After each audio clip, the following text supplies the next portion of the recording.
Добрый вечер, уважаемые телезрители. В прямом эфире уже ставшая традиционной программа «Диалог с народом», в которой принимает участие глава Республики Ингушетия Юнусбек Бамангериевич Евкуров. Здравствуйте. Буквально через несколько минут Юнусбек Бамангериевич появится в студии, а пока предлагаем подвести итоги предыдущего общения главы с жителями республики. Наша коллега Мадина Джанхотова подготовила видеоотчет по передаче, которая состоялась в конце октября прошлого года.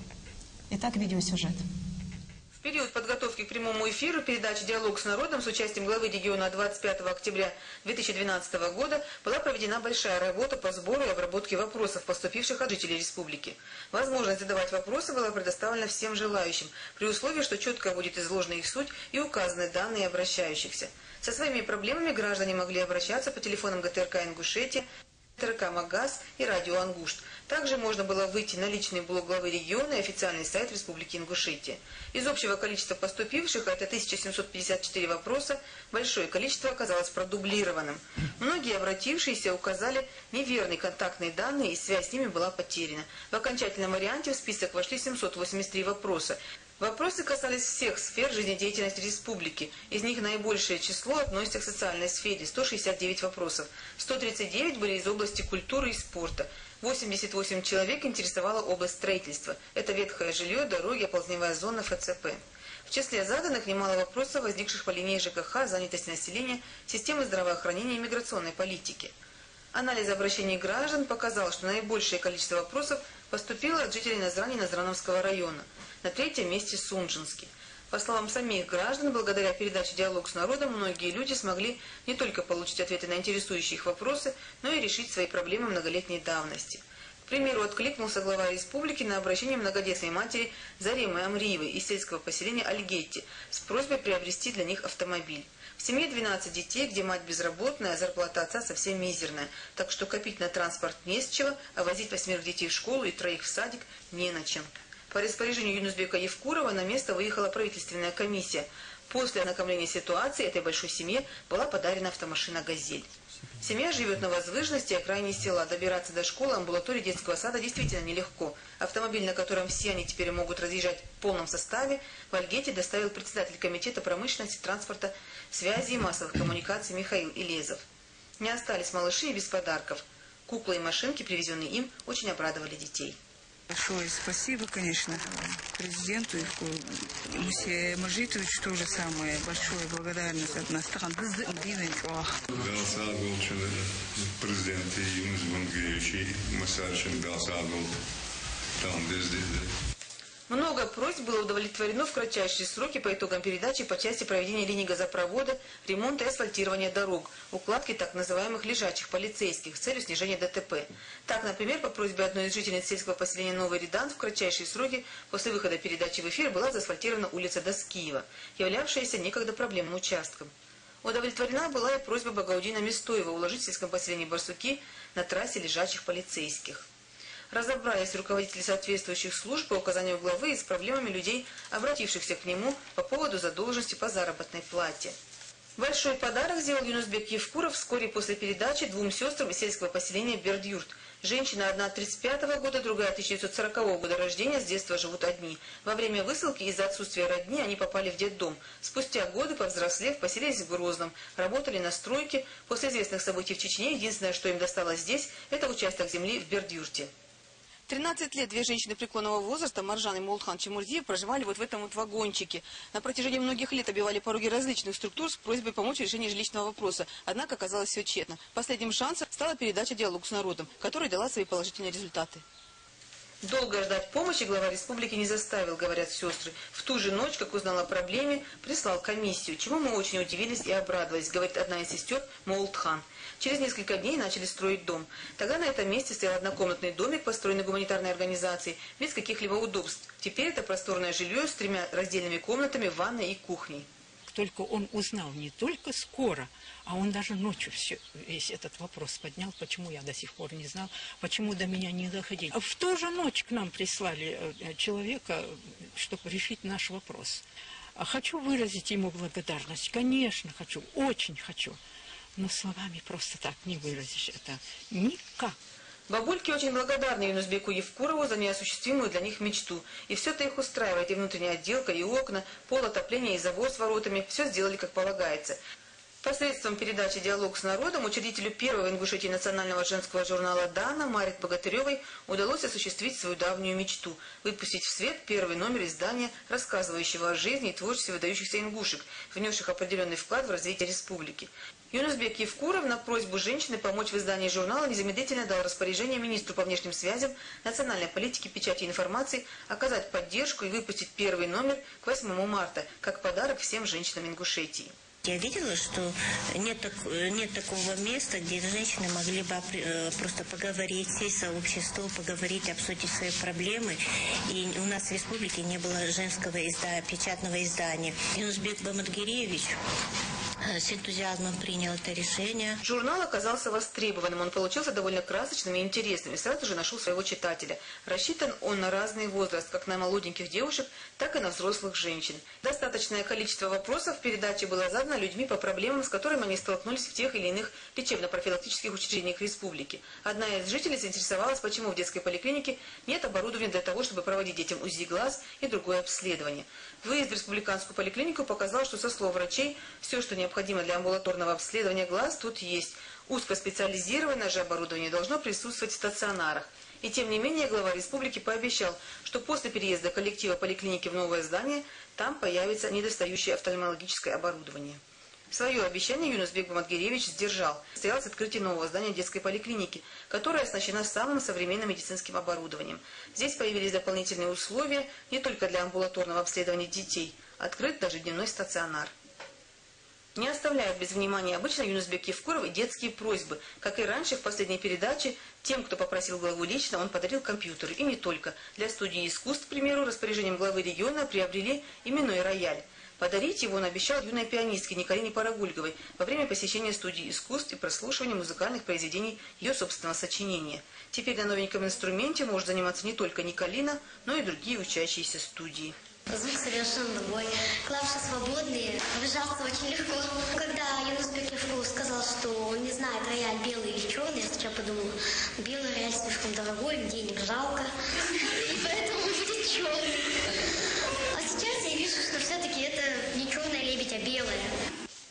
Довольно исчерпывающими оказались ответы на вопросы жителей в диалоге с народом еще и потому, что на них отвечал не только глава, но и те, кто возглавляет министерство и ведомство и знаком с проблемами не понаслышке. Отрадно, что технические возможности сегодня позволяют общаться людям, находящимся друг от друга на расстоянии сотни тысяч километров.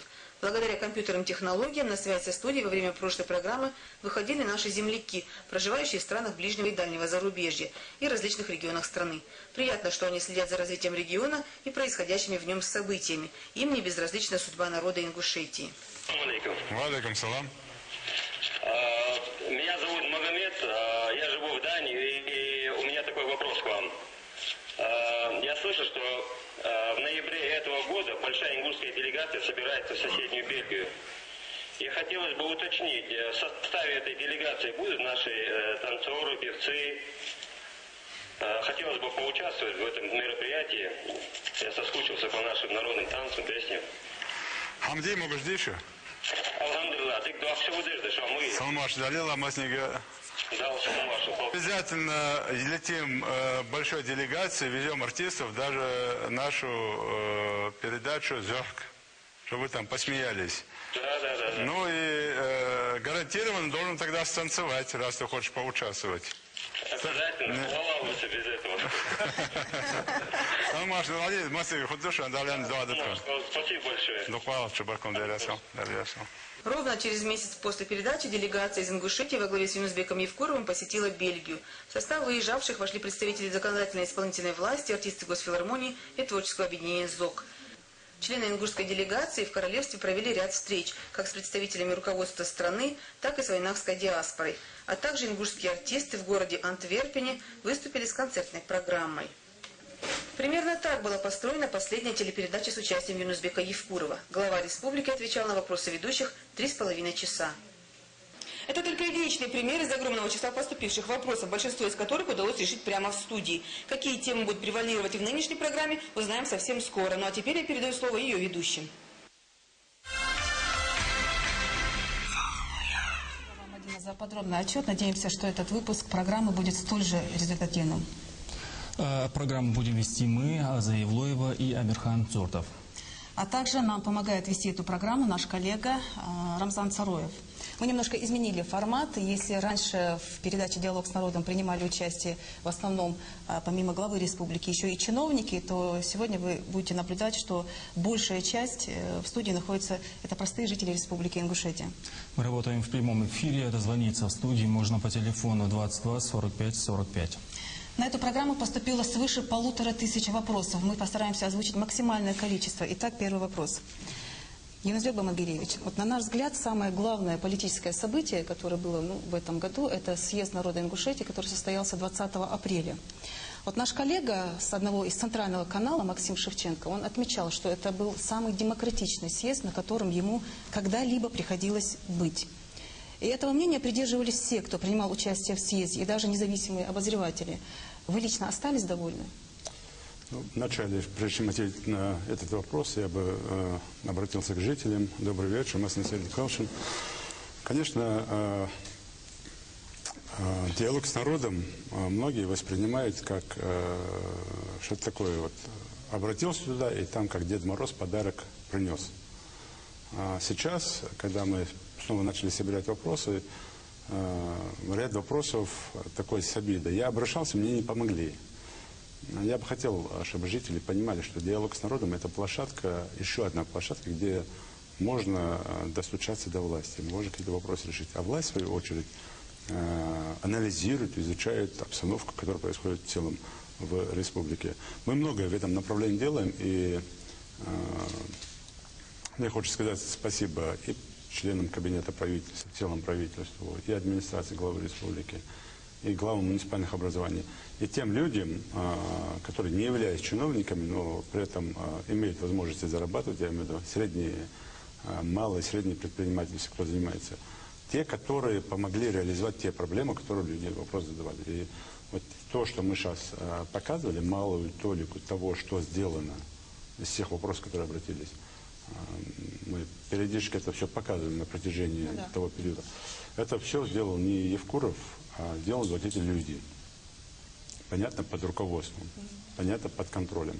И я хочу сказать всем, кто вложил в это дело, большое спасибо. И я уверен, что это зачтется. Это богоугодное дело. И я думаю, что ложась спать, просыпаясь, эти старушки хотя бы вспоминают мысленно добрым словом тех людей, кто помогли, это зачтется, и многое другое зачтется. По съезду я остался доволен съездом, и мне тоже важна оценка съезда, и мне было более чем приятно услышать оценку от принципиального человека, того же Максима Шевченко, я его хорошо знаю, и в принципе я сам понимал, и до съезда, когда по спискам смотрели, я сам вписывал людей, сказал всех пригласить. Были опасения некоторых организаторов съезда, что может съезд пойти по тому пути. Но я интуитивно чувствовал, что у нас есть свои традиции, обычаи, у нас есть очень хорошая черта у нашего народа. На всенародный суд не выносить какие-то вещи, свои личные какие-то амбиции или проблемы. Я был уверен, что после моего вступительного слова, обращения по этому поводу, съезд пойдет не только на высоком демократическом уровне, но и на высоком культурном. Но тон вы задали, и вот это хорошо. Тем более мы, поверьте, никого не ограничивали. Мы даже дали слово больше тем, от кого опасались. Кого принято считать оппозицией. Да, кого принято считать оппозицией. Поэтому съезд прошел хорошо. Это говорит о том, что общество наше при всех согласиях, несогласиях стоит на твердом демократическом пути. А вот еще интересный момент. Вот вы открыто приглашали встретиться, попить чай первого и второго президента в Республике Ингушетия. Это Руслана Аушева и Мурада Зязикова. Вот скажите, вам они звонили, объясняли, почему они не приехали? Вот я сама лично была на параде 9 мая, я их там не видела. Они вам звонили, почему они не приехали? Ну, во-первых, звонков не было, это раз. Во-вторых, мы, находясь на диалоге с народом, мне кажется, не обсуждали бы бывших глав, хотя бывших не бывает. Да, у меня и сегодня твердое убеждение и принципы в этом плане, что глава субъекта, он до самой смерти глава субъекта. И после его смерти его дети будут все равно называться детьми главы субъекта. Президента, главы республики или губернатора. Это всегда было, есть и будет. И мы обязаны помогать своей республике. Я, конечно, с первого дня стараюсь и буду дальше это все делать, чтобы эти люди приехали, сели рядом. Если они честные, а я вор, то не надо со мной воровать. Но если я ворую деньги, грабя свой народ, ну что-то делаю полезное для народа, делайте со мной что-то полезное. А в остальных плохих вещах, где я ворую, где я граблю народ, не надо участвовать. То есть разные формы можно найти. Есть там, где согласны со мной, в общем, ну, давайте вместе впрягаться, работать. Есть там вещи, где они не согласны со мной, такие тоже, может быть, моменты вполне допустимы. Ну, не надо со мной работать, не обязательно.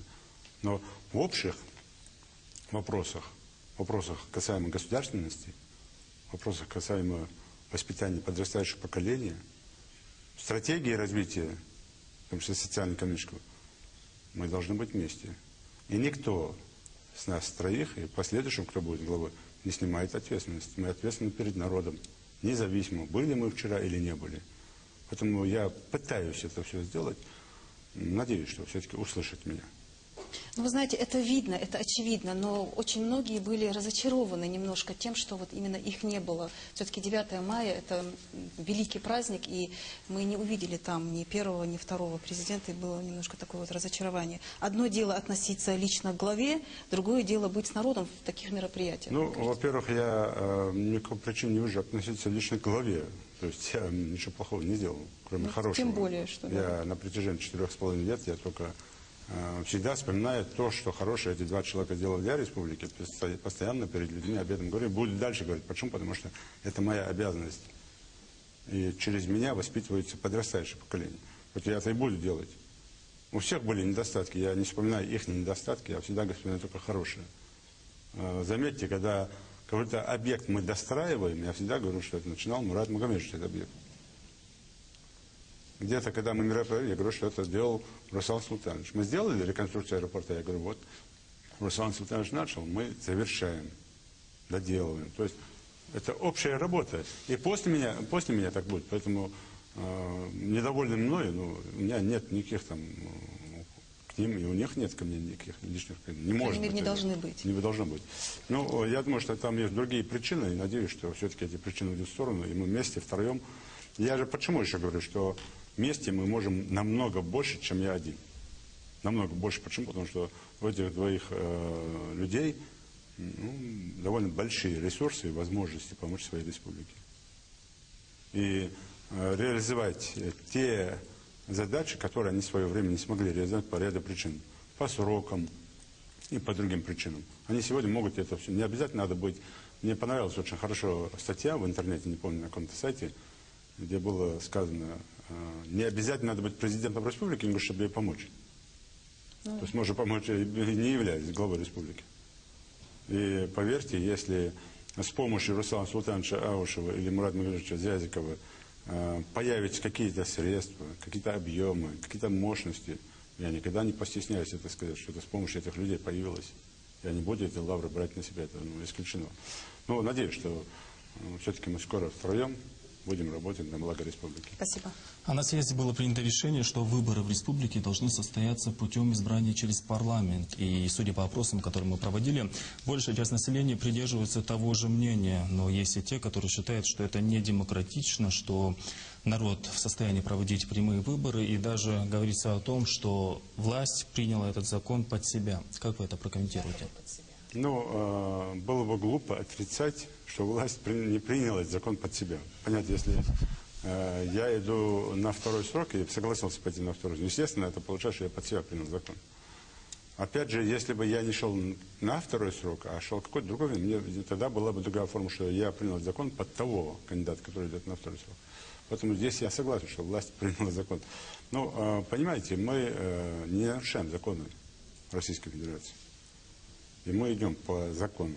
Есть два варианта. Мы выбрали тот вариант, который сегодня приемлем для нас. Я не раз об этом говорил. Вчера в Малгобеке на праймеризе человек задал так вопрос. Он представился малгобекчанин и сказал, Вот я там выбирал Путина, того. А почему я не имею права выбрать? И вы ущемляете мои права. Никто не ущемляет ничьи права в этом вопросе. У нас много направлений, где мы до всех этих вещей не можем дойти, в том, что и выборы. Большинство, кого я слушаю, кого я вижу, которые говорят, что выборы должны были быть, люди, у которых есть свои амбиции. Простому человеку, с кем я общаюсь, вот я же там общаюсь с людьми, встречаюсь, для них что выборы, что не выборы. Есть просто работа. Главное, чтобы была чистая вода, дороги хорошие, там, школы, садики, там, пополнение бюджета, еще какие-то вещи. Мы приняли вот этот вариант решения с парламентом. Парламент принял закон. И мы пойдем по этому пути. Нам не надо никого стесняться или краснеть, или там слушать кого-то. Тем более я бы попросил жителей республики, смотритесь лица тех, кто больше всего говорит за выборы. Просто всмотритесь и найдите хоть одно дерево, хоть 1 квадратный метр подметенной улицы этими людьми. Кто больше всех радеет за выборы. Я не беру простых людей. У нас очень много патриотично настроенных людей, которые искренне, которые не связаны ни с какими блоками. Ни с Язиковым, ни с Аушем, ни с Евкуровым, ни с там, другими оппозиционными, там, может, какие-то вещи. Он просто искренне думает, что вот должны были быть выборы, раз. И второе, многие, я с молодыми ребятами тоже общаюсь, тоже слышу, многие почувствовали в этом ущемление как бы самих людей, да, ингушей. Вот что мы, вот как будто мы не можем провести выборы, поэтому нам сказали вот так. Не так, это совершенно не так, и нам не сказал никто вот так. Мы сами выбрали этот вариант, эту модель, и федеральный центр предложил нам два варианта. Мы выбрали это. Здесь нет никакого постыдного в этом. И никто нам не сказал, вот вы ингуши недостойны, поэтому идите по этому модели. Мы сами его выбрали. Я прошу тех ребят, которые искренне думали, что это так, выбросить это все из головы, и мы пойдем вот по той модели, которую вы выбрали. Спасибо вам большое. Уважаемые телезрители, я вам хочу напомнить, что мы работаем в прямом эфире. Свои звонки в студию вы можете задавать по номеру 22 45 45. Юнузбек Баймангериевич, вот все поступившие вопросы, мы их разбили по блокам. И вот следующий вопрос адресован лично главе республики. Задает его Тангиев Мухарбек Борисович. Я его зачитаю. Здравствуйте, Юнузбек Баймангериевич. Не считаете ли вы высказывание чеченского руководства и подписание парламента Чеченской Республики антиконституционным законом о включении исконно ингушских земель первым шагом для объединения двух республик? В соседнем регионе уже вовсю идет пропаганда о единении в вайнахском народе. Хотя мы прекрасно понимаем, что это первый путь к исчезновению нас, как ингушской нации. Ведь мы уже проходили это. Вот как вы считаете, кто за этим стоит? Ну, во-первых, руководство Чеченской Республики приняло закон, подписало этот закон. По этому поводу идет работа уже в федеральном центре и на уровне полномочий представителя Северо-Кавказского федеральном округе. Здесь я уже центральным СМИ объяснял, и здесь не хочу тоже раскладывать эту позицию на нашем телевидении. Будем ждать результатов. Это одно. И второе, надо понимать, что мы живем на своей земле, и никому не собираемся где-то какие-то вещи, уступки делать. Если мы между собой, как мы говорим, по-братски, по-соседски не договорились, значит, есть третья сторона, пусть определяет. Тем более у нас тоже есть очень много тех ученых, академиков, профессоров, которые, я их слушаю иногда, и они тоже претендуют не только на эту часть, где мы живем, а еще дальше. Поэтому со всех сторон, во всех народностях есть свои ученые, академики, которые историки, которые знают историю лучше, чем обыватель. Им почему-то кажется, что где-то больше, чем есть на самом деле. Будем ждать результатов. Здесь долго об этом можно не говорить. По поводу единения вайнахского народа. Нет такого народа. Есть ингушский народ. Есть другие народы. Поэтому, когда нам выгодно, мы будем говорить вайнахский народ, это неправильно. Я нигде в истории не слышал вайнахский язык. Есть общее понятие, когда мы друг друга называем так, чтобы легче было за пределами, называют его войнах. Но это не народ. Войнахская нация тоже не говорит. Нет, это... И когда многие начинают играть в эти игры, заигрываться, это чисто свои меркантильные, шкурные интересы.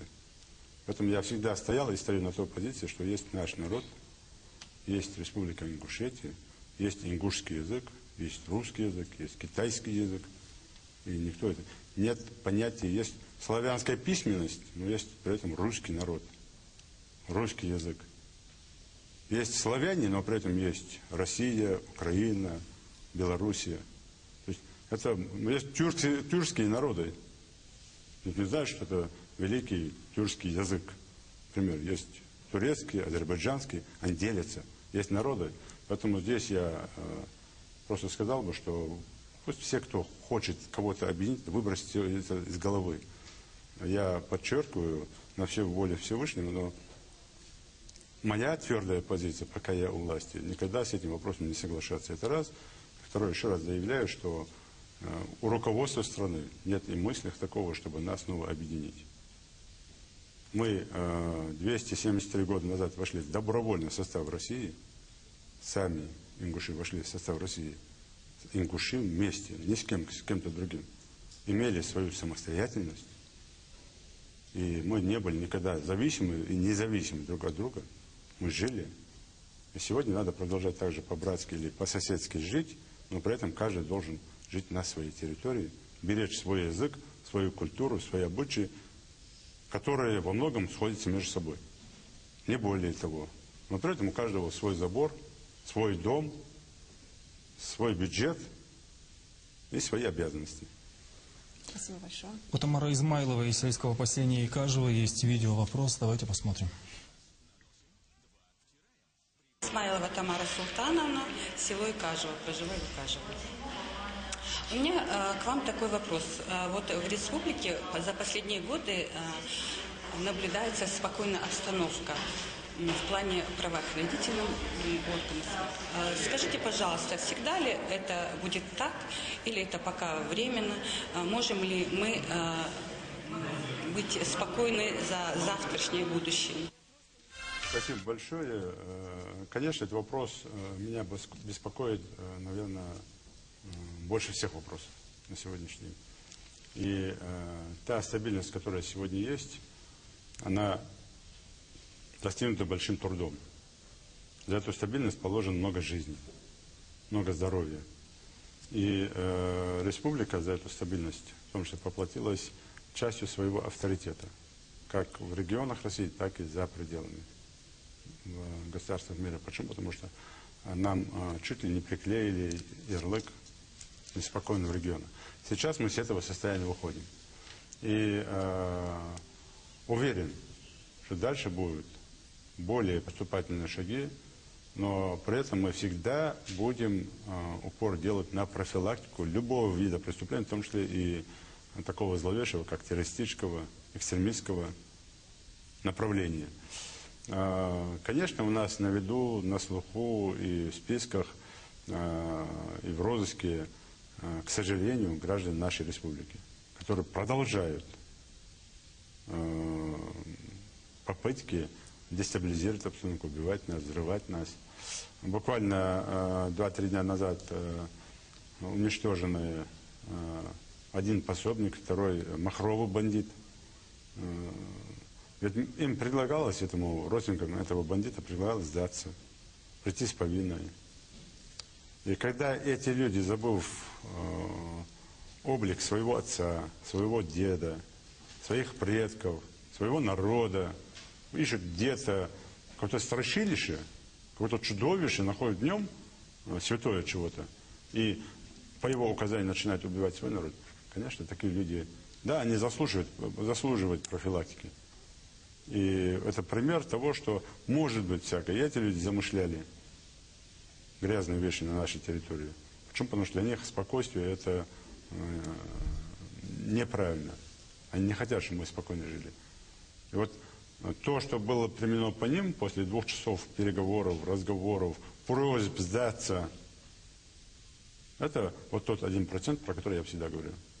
Жесточайшее уничтожение, кто не понимает нормального человеческого языка. Это так будет с каждым. Надеюсь, что мы все вместе, всем обществом дальше будем укреплять нашу безопасность. И те ребята, которые сегодня все-таки находятся в подполье, находятся в лесах, находятся где-то за границей, готовятся осуществлять свои зловещие замыслы, они, прежде чем выполнить безумный приказ какого-то проходимца, который не является гражданином нашей республики, которому наплевать на нашу республику, который мечтает о развале нашей государственности, они подумают трижды, а стоит ли это делать. И в конце концов прислушаются к нам, придут к нам за помощью, мы им окажем помощь. Вот продолжая правоохранительную тему, скажите, пожалуйста, вот вы обратились к членам НВР и предложили им помощь в адаптации к мирной жизни. Вот обращение и публикация вашего номера телефона в живом журнале стало самой громкой новостью в сети интернет. Однако реакция на это была неоднозначной. Многие независимые эксперты считали, что это абсурд, что этим вы никогда ничего положительного не добьетесь. Но время показало, что только за последний период 40 человек вернулись к мирной жизни. То есть это 40 человек, которые бегали в лесах, как вы говорите. Чем вы вот буквально абсолютно доказали свою правоту? Эта тема мне тоже очень близка, интересна. Я знаю много случаев, которые действительно сами снимали материал, вернулись к мирной жизни. И вот скажите, пожалуйста, вот власти соседних регионов, которые тоже принято как бы считать неспокойными, сейчас не буду озвучивать, но понятно, да, о чем идет, они последуют вашему примеру? Как вы думаете? Во-первых, я скажу, что мы многому учимся у руководителей соседних регионов, и это не секрет. И не стесняемся, если некоторые стесняются сказать, что у нас чему-то учатся, мы не стесняемся это говорить, мы учимся. И ряд примеров мы взяли, в том числе и в Республике Дагестан. В том числе пример адаптационной комиссии. И довольно серьезно по этому пути пошли. Мы расширяем это направление. На сегодняшний день 48, даже больше, из 120, которые явились в эту комиссию, а там разные преступления, не только террористического, экстремистского направления. Но 48 это те, которые были активными членами бандподполья, пособниками. И я всегда говорил, не в обиду тем, кто сдался их родственникам, что мне более важно не то, что мы их жизнь сохранили, а важнее то, что они никого не убивают. То есть эти 48 никого уже не убивают. Это большой плюс для нашего народа, для нас. Я думаю, что я уверен, что и соседние субъекты берут пример с нас, так же, как мы с них берем пример. Это общая задача. И сегодняшняя миграция бандитов с одной стороны, с другой стороны, говорит о том, что в одиночку мы не справимся с этой задачей. Мы должны вместе бороться с этим злом. И в том же контексте, вы чуть выше озвучили, что буквально на днях правоохранительные органы ликвидировали в Назране 2 преступников. Но ведь все лидеры и активные участники бандподполья родом не из Ингушетии, а из соседних республик. Вот как им удается затуманить сознание наших жителей, наших молодых ребят? Здесь я не соглашусь, что все они из соседних республик. Есть наши мерзавцы, тот же Муталиев сейчас уничтожен. Это наш продукт. Тот же Али Тазиев, это наш продукт. Поэтому здесь нельзя валить там. Я, конечно, понимаю, что текст идет там вот лидеры бандподполья с Чеченской республики. Да. Нет, там есть разные. Есть международные террористы, которые пришли там вообще Хатаб, он в Саудовской Аравии, здесь Иордания был, там Абу Аль-Валид, там еще откуда-то. Поэтому это сбор вот тех бандитов, которые всех мастей, которые собрались. И здесь нельзя, сегодня они у нас, завтра там, то есть они мигрируют в этом направлении. Здесь вопрос не в том, что кто откуда. Вы правильно сказали, как они, забыв, я уже говорил, да, перед этим, забыв про облик своего отца, своей родины. Вот смотрите, некоторые говорят, для нас устаза нет, да, вот если религиозную тему, то вот есть Всевышний, да, в основном есть пророк, все. А вот посредника между ними устаза нет.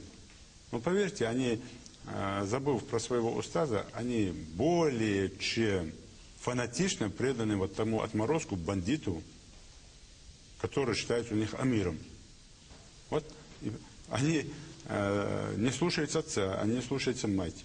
Они готовы отца, мать убить по команде этого амира. Вот они настолько фанатично им преданы. Вот вам и целая тема. Вот там целая тема. Поэтому, конечно, здесь вопрос не в том, как им удается. Есть слабовольные. Кашпировские в залах людей же собирают не то, что он хорошо лечит, а есть люди, поддающиеся влиянию.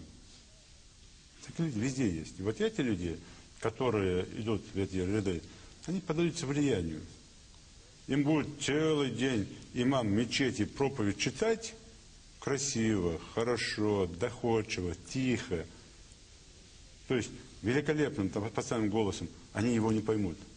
Ну, какая-то проходимость где-то там появится, типа Саида Бурятского, там, который там несколько дней назад ислам принял. Они быстро за ним побегут. То есть это люди, которые поддаются влиянию. И, конечно, надо находить лекарства к ним, чтобы они не поддавались влиянию плохому, а наоборот шли бы на те вещи, которые хорошие, которые позволят им создавать семьи и счастливо жить для своего народа, для своей республики. Ну, по крайней мере, все условия вы для них делаете. Сейчас мне режиссер говорит о том, что у нас есть телефонный звонок в студию. Давайте послушаем. Выйдите, звонок в студию. Да, говорите. Уважаемый Владимир Андреевич, уважаемые ведущие, у меня к вам такой вопрос. Вот человек, который имеет какие-то идеи о развитии региона, на первый вид вот эти простые такие идеи, вот куда обращаться этому человеку, чтобы не была такая опасность, что его могут как бы украсть, и вот, что как бы дальше делать? Просто вот эти идеи, как бы, допустим, взять тот же наш ингушский язык, который преподают в школе, вот как-то немножко поменять его программу, чтобы как бы был урок ингушской этики, чтобы с первого класса преподавалась наша культура, наша история, как бы, ну, полностью наше воинство, делали уже ближе к 11 классу, как нужно обращаться к говорящему школе, дядячему школе.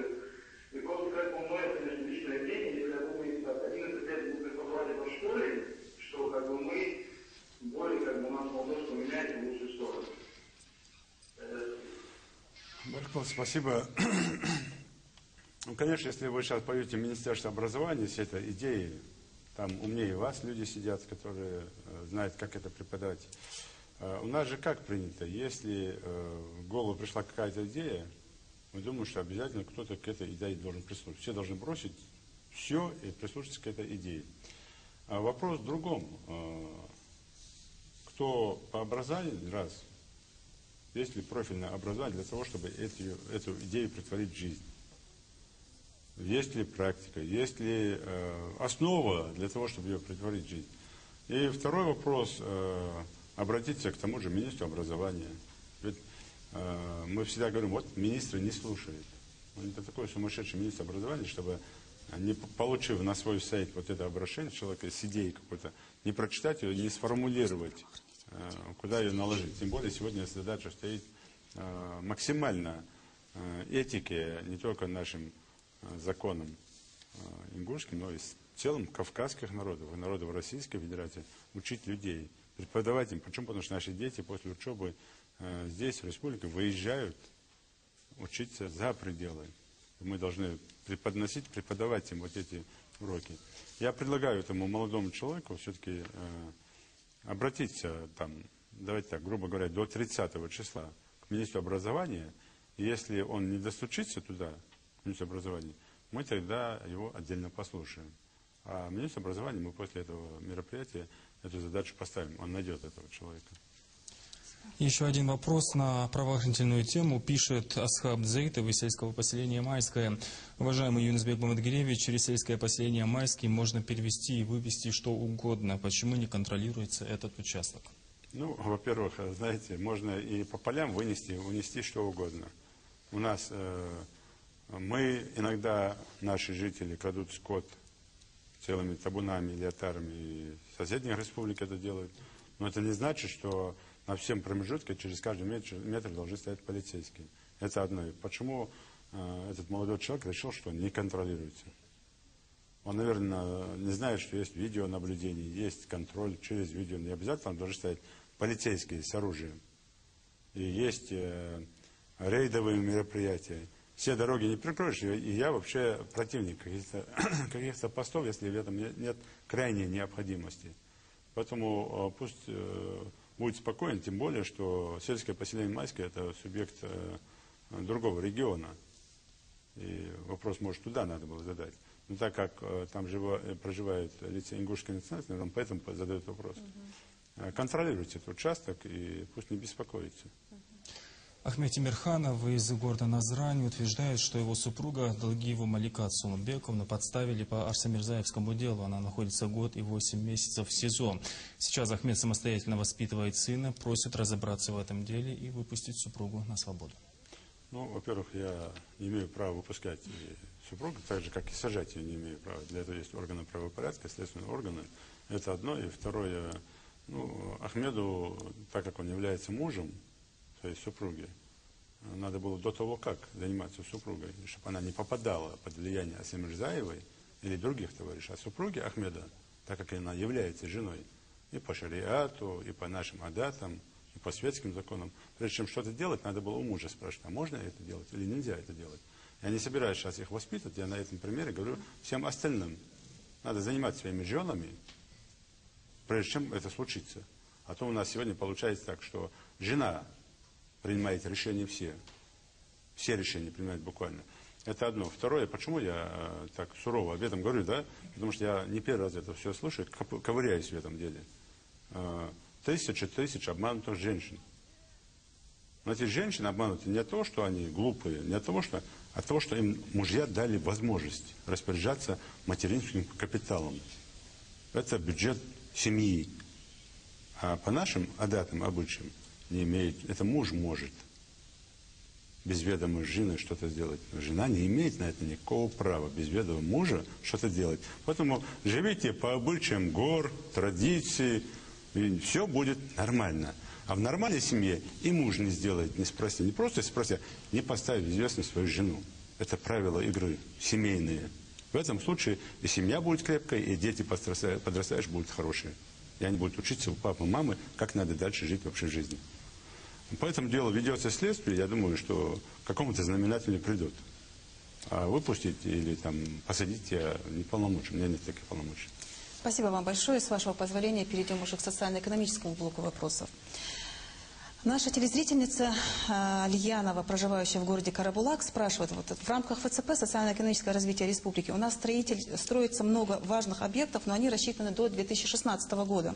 Что ждет республику в последующие годы? Ну, у нас не только в рамках федеральной целевой программы, не только эту программу, у нас есть много своих региональных целевых программ.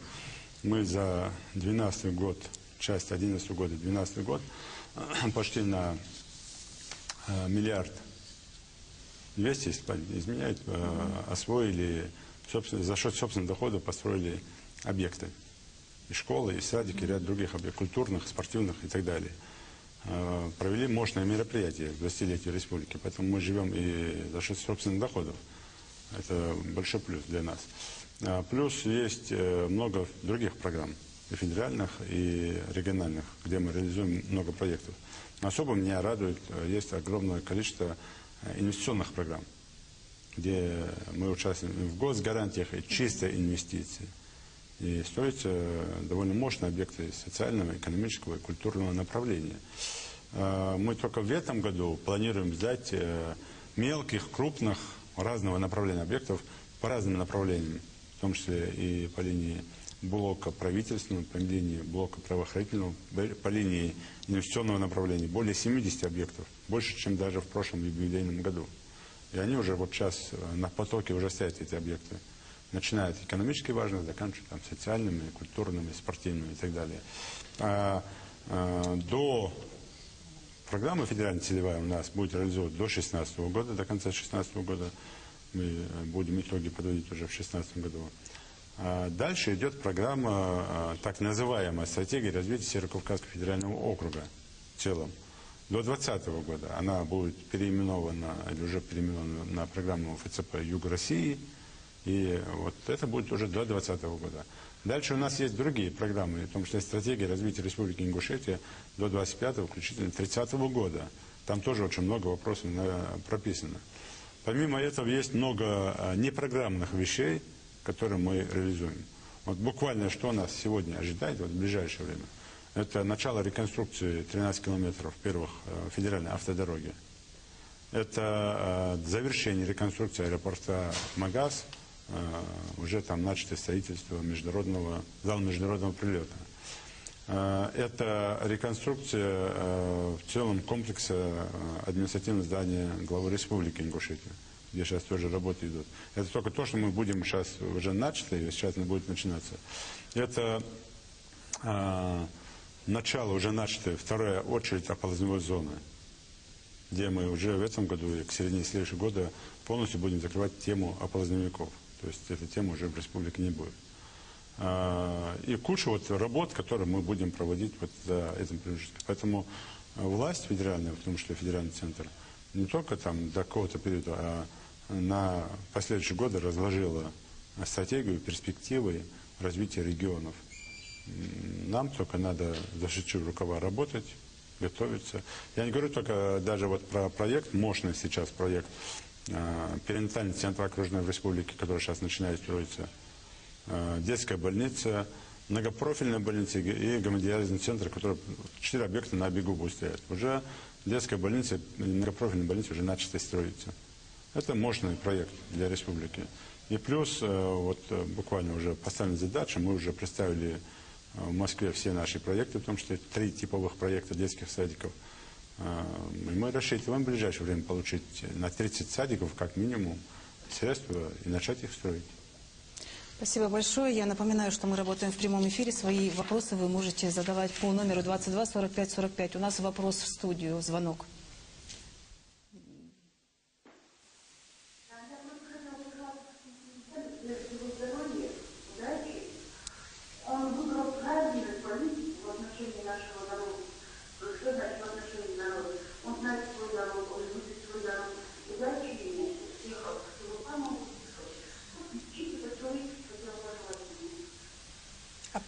Представьтесь, кто вы. Представьтесь, пожалуйста, кто вы. Доброжелатель. Спасибо, Бархалде Ариас Халхан. Спасибо большое. Конечно, как руководитель, я люблю свой народ, люблю свою республику. Независимо людей, какой национальности они не были. И, конечно, я как вообще человек, если у меня есть понимание, конечно, я день и ночь буду работать на то, чтобы республика процветала, и при мне республика стала лучше, ярче. Чтобы оставить, я тоже, у меня есть какие-то такие меркантильные, может, там, или какое-то тщеславие, хотя это плохо, но это у меня есть в плане того, чтобы оставить после себя хороший след. Чтобы, я понимаю, что пока я работаю, критики будет больше. Ну, так это в законе. Все познается сравнение. В законах физики прописано, но я хочу работать не на авторитет сегодняшнего дня, а на авторитет завтрашнего дня. Но это не значит, что я буду заниматься показухой, пускать пыль в глаза.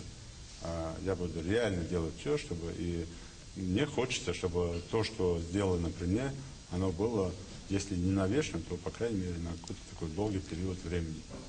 Спасибо вам большое. У нас есть видео-вопрос. Давайте посмотрим.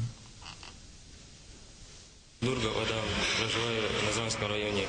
Я очень обрадовался, когда по телевизору показали, что открываются мукомольные заводы. Будет ли строиться еще какие-нибудь промышленные предприятия и будут ли рабочие места?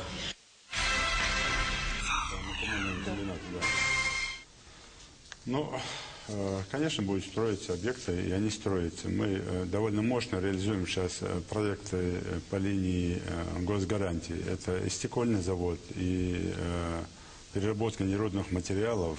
Это только на промышленной площадке Карабулака порядка 8 проектов реализуется. В Али-Юрте реализуется. Мы в этом году начинаем строительство комбината детского питания и завода по энергосберегающим лампам. Это инновация определенного направления, это для Республики Плюс. Они будут строиться. Дальше у нас довольно активно идет вопрос по развитию малого и среднего предпринимательства.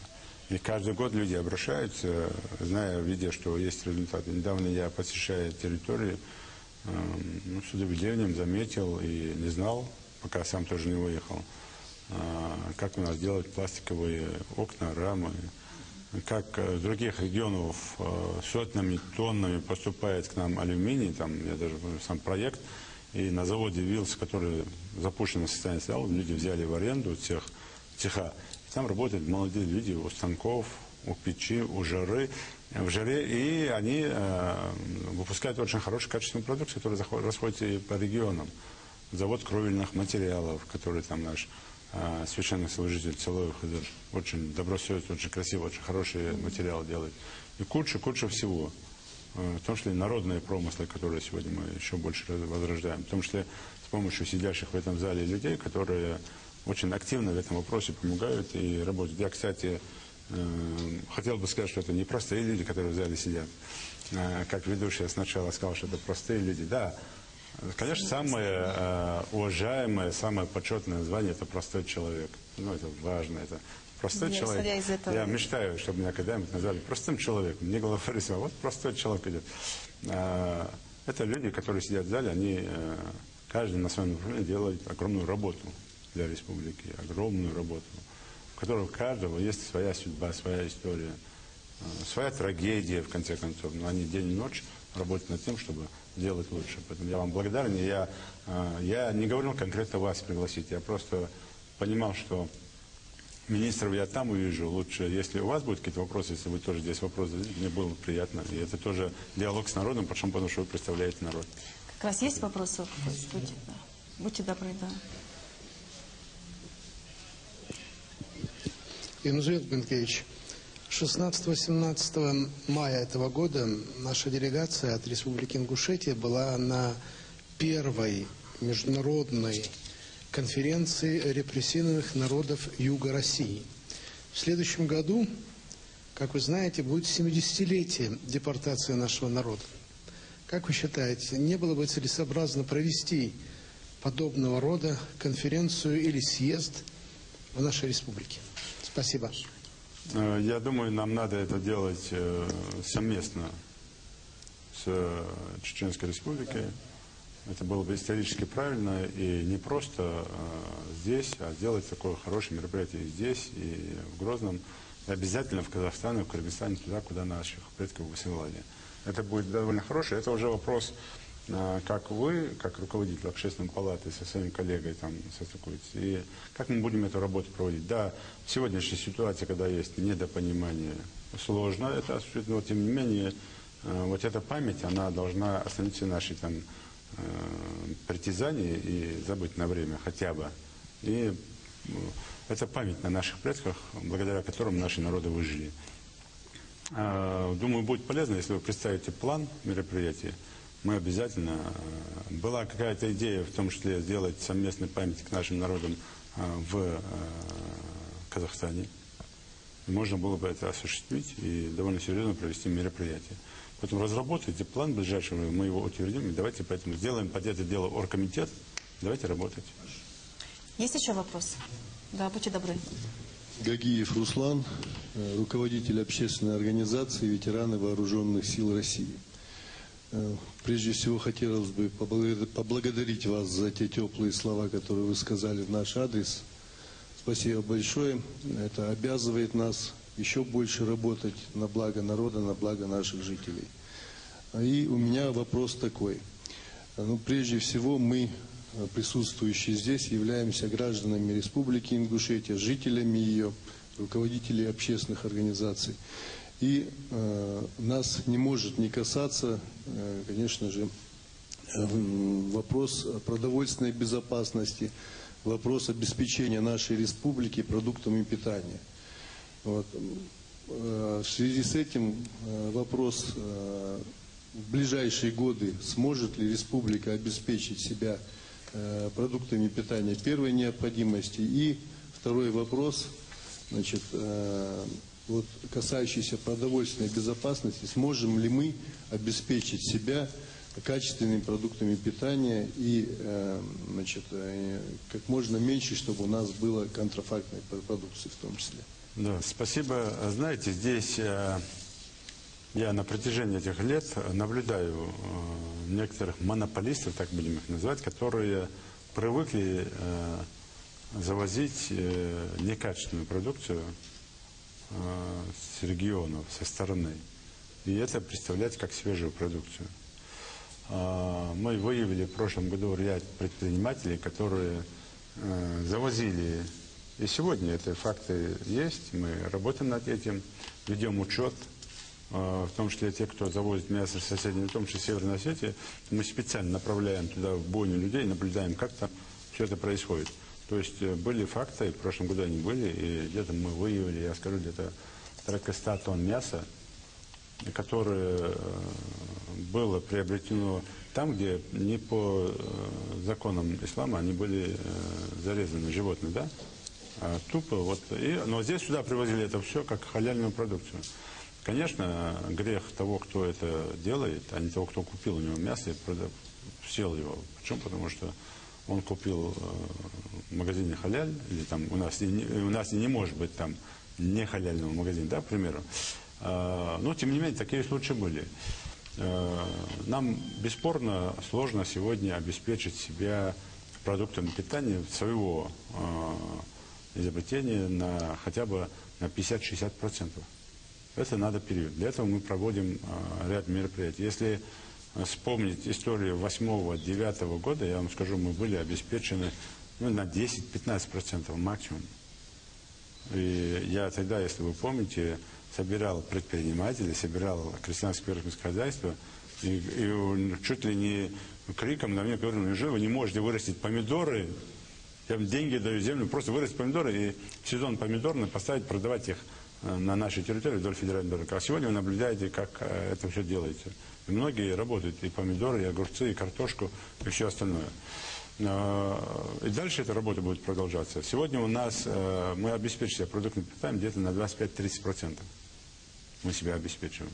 Задача наша, в целом Министерства сельского хозяйства, с учетом тех реорганизаций, которые мы провели, укрепление ГУПов, закупка и замена 100% автопарка, техники, реорганизация министерства самого и жесткий контроль, в том числе проведение различных ярмарок периодически.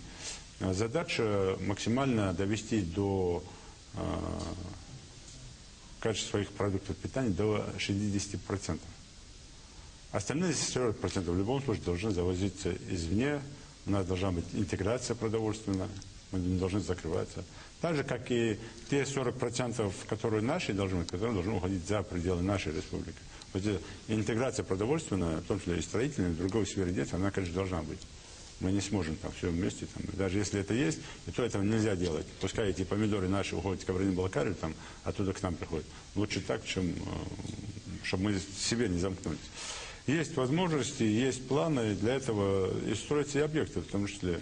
Мы строим мощный мясомолочный комплекс в Малгобекском районе на 800 голов. Мы строим ГУП «Атлас» по переработке. Мы будем сейчас создавать закупочные базы для того, чтобы, вот я сегодня услышал, поставил задачу разобраться. Далек от мысли, что это так, но я поставил задачу разобраться, что якобы Хашигульгов в Яндере, который выращивал картошку, довольно серьезно работал, выбросил 90 тонн картошки за то, что не смог реализовать. Я последний раз с ним общался, но мне, по крайней мере, такого сигнала не было. У таких людей мы будем выкупать по 6 рублей, продавать людям по 3 рубля, но не позволим выбрасывать. И поэтому, конечно, мы на фоне этого, в том, что сейчас поставим задачу, будем выкупать на население. Вот эти закупочные базы должны созданы для того, чтобы выкупить у населения излишнюю продукцию и срочно выставить его на ярмарку или на муниципальные рынки и продать намного дешевле жителям, населению. Мы будем над этим работать, поэтому есть перспективы, и я уверен, что мы с этой задачей справимся. Спасибо. У нас, я напоминаю, что мы работаем в прямом эфире. Вы дозвониться в студию можете по номеру 22 45 45. Помимо этого, мы вещаем по средствам онлайн-трансляции. Поэтому все, что здесь происходит, можно увидеть во всем мире по средствам интернета. Так, звонок в студию мне говорят.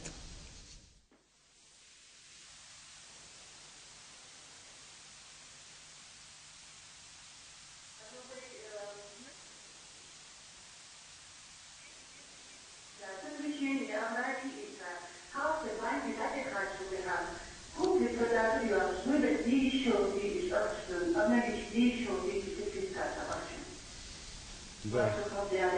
Это проверка на знание юридического вопроса главы республики. Кто у нас юрист в Я зале могу есть? ответить. Ну-ка, Я могу ответить. пожалуйста.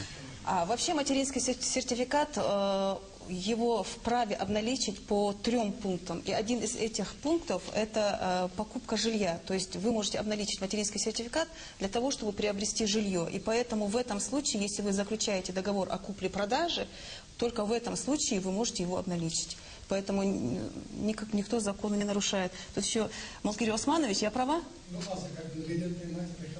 Знаю, да? То есть она в лапы Асамирзаева не попала? Нет, к счастью. К счастью.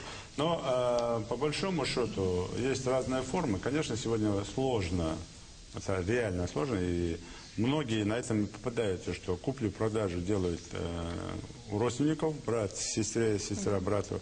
Но здесь надо быть очень аккуратным. Мы сейчас ведем учет и инвентаризацию всего имущества республики, и как бы здесь не попасться на контроль органов правопорядка. У нас есть те, которые вот эти вещи, с этими вещами химичили не только в материнском капитале, но и в сертификатах, но и в других сертификатах, в других направлениях. Здесь и в том числе по ветхому аварийному жилью.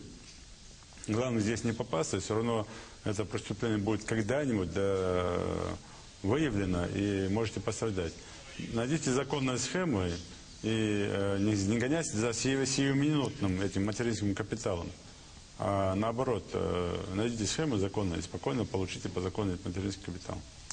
И следующий вопрос от жителей сельского поселения Женегидзевское. Недавно наше Министерство образования было преобразовано в Министерство образования и науки Республики Ингушетия. Как будет развиваться наука в нашем регионе? Ну, когда мы преобразовали Министерство образования в Министерство образования и науки, мы здесь имели в виду, многие почему-то посчитали, что научно-исследовательский институт идет там в лоно Министерства образования. Научно-исследовательский институт – это совершенно другое направление. А наука в Министерстве образования – это именно научная работа, научная база непосредственно в вузах. И если это допустимо, это наука еще в СУЗах. Там, где должны студенты, уже обучаясь, готовиться к каким-то большим этапам, к большому пути. Это раз. И второе, чтобы профессора или академики, или там доктора наук, или там кандидаты, то есть целое профессорское преподавательское составов вузов могли заниматься там научной работой в этом направлении. Поэтому вот это сделано. Конечно, нам надо развивать. Я вчера читал то ли на блог, то ли где-то мне пришло в интернете, и такими колкими словами мне там с вашим приходом наша наука остановилась, с вашим приходом наша наука отошла назад. Я долго сам вспоминал, где же я помешал науке. Вот я никак не мог вспомнить, что с моим приходом стало наукой. То есть я не видел науку с своим приходом, до своего прихода, и сейчас делаю все, чтобы она поднялась. Поэтому, конечно, есть и вот такие замечания. Я вполне допускаю, что человек искренне говорит, а не пытается меня вывести из равновесия, что не удастся, конечно. Мы сегодня назначили на руководство научно-исследовательского института нового человека, и в ближайшее время у меня там завтра или послезавтра будет работа именно там, в этом институте, я буду разговаривать с людьми, как нам из этого создать. У нас, как я смотрел и наблюдал, научно-исследовательский институт, он как себе представлял свое там состояние. Вот выпустили книгу, все, жизнь удалась. Ну, книгу можете писатель написать. У нас довольно серьезно нас критикуют, при наличии таких хороших архивистов, историков, нас критикуют незнание своей истории. У нас есть они, поэтому нам надо просто руководство научных исследований компоновать все эти силы и по направлениям истории народа, или техническое направление, или еще какие-то направления, над этим работать. И потом у нас главная проблема даже не в этом, не внутри здесь. Мы вообще за пределами республики нигде не работаем, не представлены. У нас нету представленного филиала, вообще не представлен в республике Российской академии наук. Мы проговорили вопросы, в ближайшее время мы только с Кадзоевым по сельхознауке, научно-исследовательский институт науки в Москве мы договорились и вот завели это направление в республике, уже филиал. Это было в прошлом году. Сейчас дальше работаем над другими направлениями, чтобы Российская академия наук была представлена во всех сферах, хотя бы в 5 направлениях в Республике Ингушетия. В ближайшее время мы с руководителем научно-исследовательского института Республики планируем поехать к уже вновь назначенному руководителю Российской академии наук, чтобы поднять эти вопросы. Нам надо, мы жили вот 20 лет, думая, что нам это не надо, а нам это надо. Во всех регионах Российская академия наук представлена в 5, 7, 8, 10 направлениях. Я имею в виду северокавказские направления. И только мы без вот такого представления. Будем, конечно, развивать, будем работать в этом направлении. Но у меня особое сейчас, и я в ближайшее время это буду заслушивать, мне все-таки хочется, чтобы Министерство образования и науки занималось научной работой на базе тех вузов, СУЗов, где это возможно делать. Ну и чтобы Министерство образования и министр, и заместители министра, как минимум, могли бы защищать какие-то там звания и работать в этом направлении, а не тупо заниматься ЕГЭ или там контролировать школы, чтобы они занимались научной базой в том числе. И одно из критерий оценки, чтобы у них тоже это было направление. Если будет там стремиться стать кандидатом педагогической науки, это будет хорошо. Или исторических наук, или какие-то еще направления. Мне кажется, такое направление. Будем работать. Мы поступательно идем в это направление. Мы в прямом эфире уже час. Глава Республики Ингушетия ответил более чем на 20 вопросов. Еще раз хочу напомнить, что мы в прямом эфире. Вы можете звонить по номеру 22 45 45, а также идет онлайн-трансляция. У нас звонок в студию.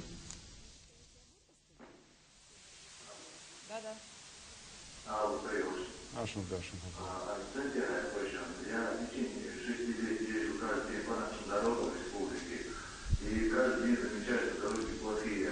Помимо этого, у нас в Польше нестандартные бордюры, каждый раз ездишь, там еле-еле ближайшие 102 вечера сидишь на этих скоростях, и так далее. И прежде чем заделать яму, у нас как делают, если яма, на нем же делается бордюр. Можно эти как-то разобрать это шла. И я не один такой задаю, тысячи людей каждый день задаю. Там есть кривая. Ну, надо узнать, по каким дорогам вы 6 лет ездите, не видите никаких изменений. Я вчера ездил, например, по Малгобеске. Да, она плохая дорога, много денег надо вложить. Но посмотрите, даже Малгобекское направление, мы в прошлом году там, ну, почти, начиная доезжать до Верхнего Ачулаки, дальше по всему Ачулакам там работаем. И дальше там работа будет продолжаться. На Кантышевском перекрестке, там, в городе Назрани, там.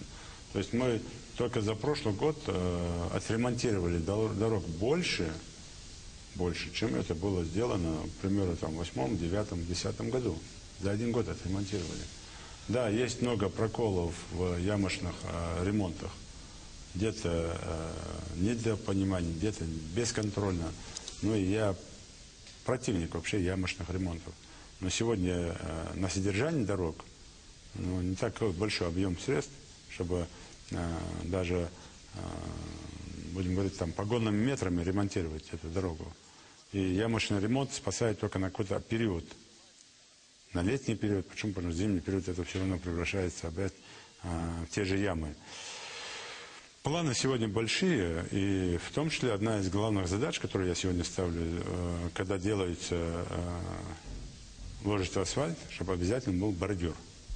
Хороший, прочный, если вы видите, где сейчас новые дороги делаются, обязательно эта задача, она ставится, а эта задача выполняется. А вторая задача, обязательно, чтобы были разметки, как посередине, так и по бокам. Это тоже одна из приоритетных задач. Почему? Потому что многие ночью не видят эту разметку, видят только середину. А если ее нет в середине, вообще там и создается аварийная ситуация. Конечно, средств для этого мало, но мы сейчас переуточняем эту программу, которая есть на 3 года, до 2015 года. И по дорожному фонду вложены хорошие средства. И планы эти сейчас реализуются. И буквально, я еще раз повторяю, вчера я выехал, я в 5 местах вижу, как работают дорожники, делают дороги. И в селах, и у нас в этом году рекордное число километров по ремонту автомобильных дорог. Будем работать. И надеюсь, что вы завтра, послезавтра, уже проезжая на том промежутке, где вы едете, хотя бы увидите, что там изменения какие-то произошли. Мне очень интересно знать, как за 6 лет по той дороге, по которой вы едете, не было никаких изменений. Быть такого не может. Просто интересно, по какой дороге молодой человек едет. Хотя, конечно, недостатков много. У наших гостей наверняка есть вопросы. Пожалуйста, задавайте.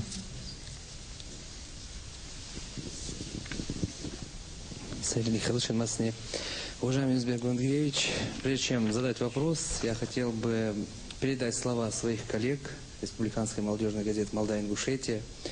Мы буквально на днях отмечали 2 года нашей газете. Я помню. Большое вам спасибо за вашу помощь, за вашу поддержку. И сегодня действительно коллектив газеты нормально функционирует. И буквально на днях мы надеемся, что мы переедем в новую редакцию. Опять же, я думаю, это благодаря вашей поддержке и работе вашей администрации. Большое вам спасибо. Спасибо большое. И вопрос, если можно. Мы знаем, что в масштабе страны есть проблемы с дошкольными образовательными заведениями. Вот у нас в республике, я знаю, строятся садики, но очередность все равно остается. Вот как вы планируете решить вот эти вопросы? Ну, конечно, эти проблемы решить очень сложно. Я, в первую очередь, хочу поздравить ваш коллектив. Получил ваше приглашение, просто физически не смог прийти. И помню наши обсуждения по этой газете и понимаю, что она должна быть. Но, опять же, вы должны понимать, что вы должны уже работать на самоокупаемость. Мы должны там размещать такие вещи, продавать эту газету и заниматься этой газетой, предлагать ее коммерсантам, чтобы вы хотя бы снизили нагрузку на бюджет республики. Это задача номер 1 для вашего коллектива. Я думаю, что коллектив ваш справится с этой задачей. И по детским садикам, вот то, что мы сейчас обсуждали, поставлено руководством страны задачу до 2015 года ликвидировать там очередность детские садики. Конечно, наша республика, она в числе первых этих проблем. Мы только уже по дорожной карте подали за 2 года, 13-14 год, подали 137 детских садиков, которые нам надо построить. Здесь начинается другая проблема. И она сейчас ярко уже вырисовывается. Где найти кадры, где найти воспитателей, где найти педагогов, где найти директоров. Но если с директора мы там вопрос решим, найдем там более-менее волевую женщину или там мужчину, который там просто как администрация будет методистов этого направления, конечно, это будет сложно. И мы сейчас одну из главных задач имеем перед собой переучивать людей на то направление, которое необходимо в детских садиках.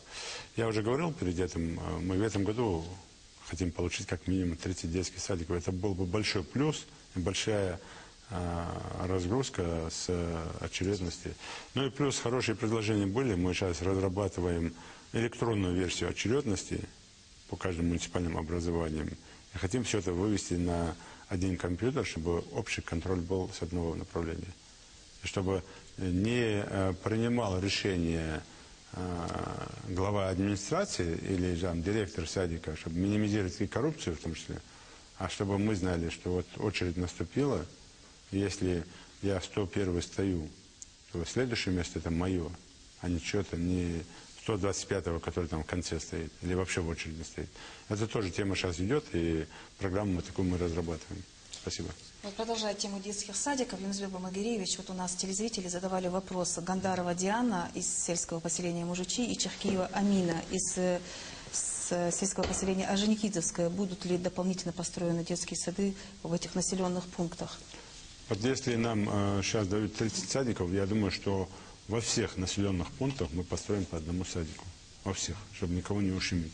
Я не говорю про Бейни, не говорю про Лежги, не говорю про другие мелкие населенные пункты, но в остальных во всех будет. Если мы берем Алкун, до Нижнего Верхнего Алкуна, ну, там мы садик не будем строить, там мы построим школу, а садик разместим там, где сейчас школа, там здание хорошее. Если мы говорим про Аршты, там садик будет на 120 мест максимум. Если говорим про Чумульгу, там будет садик на 80 мест. То есть мы с учетом количества населения будем строить или 120, или 80, или 150, или там 180, или 220, а может и на 300 мест. То есть мы такие садики будем строить. Вот еще последний вопрос на эту тему, чтобы окончательно завершить тему детских садов. Будет ли повышение зарплаты в государственных детских садах? Этот вопрос задает Амина Черкиева, сельское поселение Орджоникидзевское. Ну, в рамках тех задач, которые поставлены и указов президента майских, поднять среднюю заработную до экономической, конечно, у нас до экономики, у нас в республике до 2018 года планируется повышение заработной платы. Где-то на 80%, где-то на 120%, где-то на 200%. То есть повышение зарплаты будет, в том числе и для работников социальной сферы. Это и садики, и культурного направления, и здравоохранения, и других там, бюджетных направлений.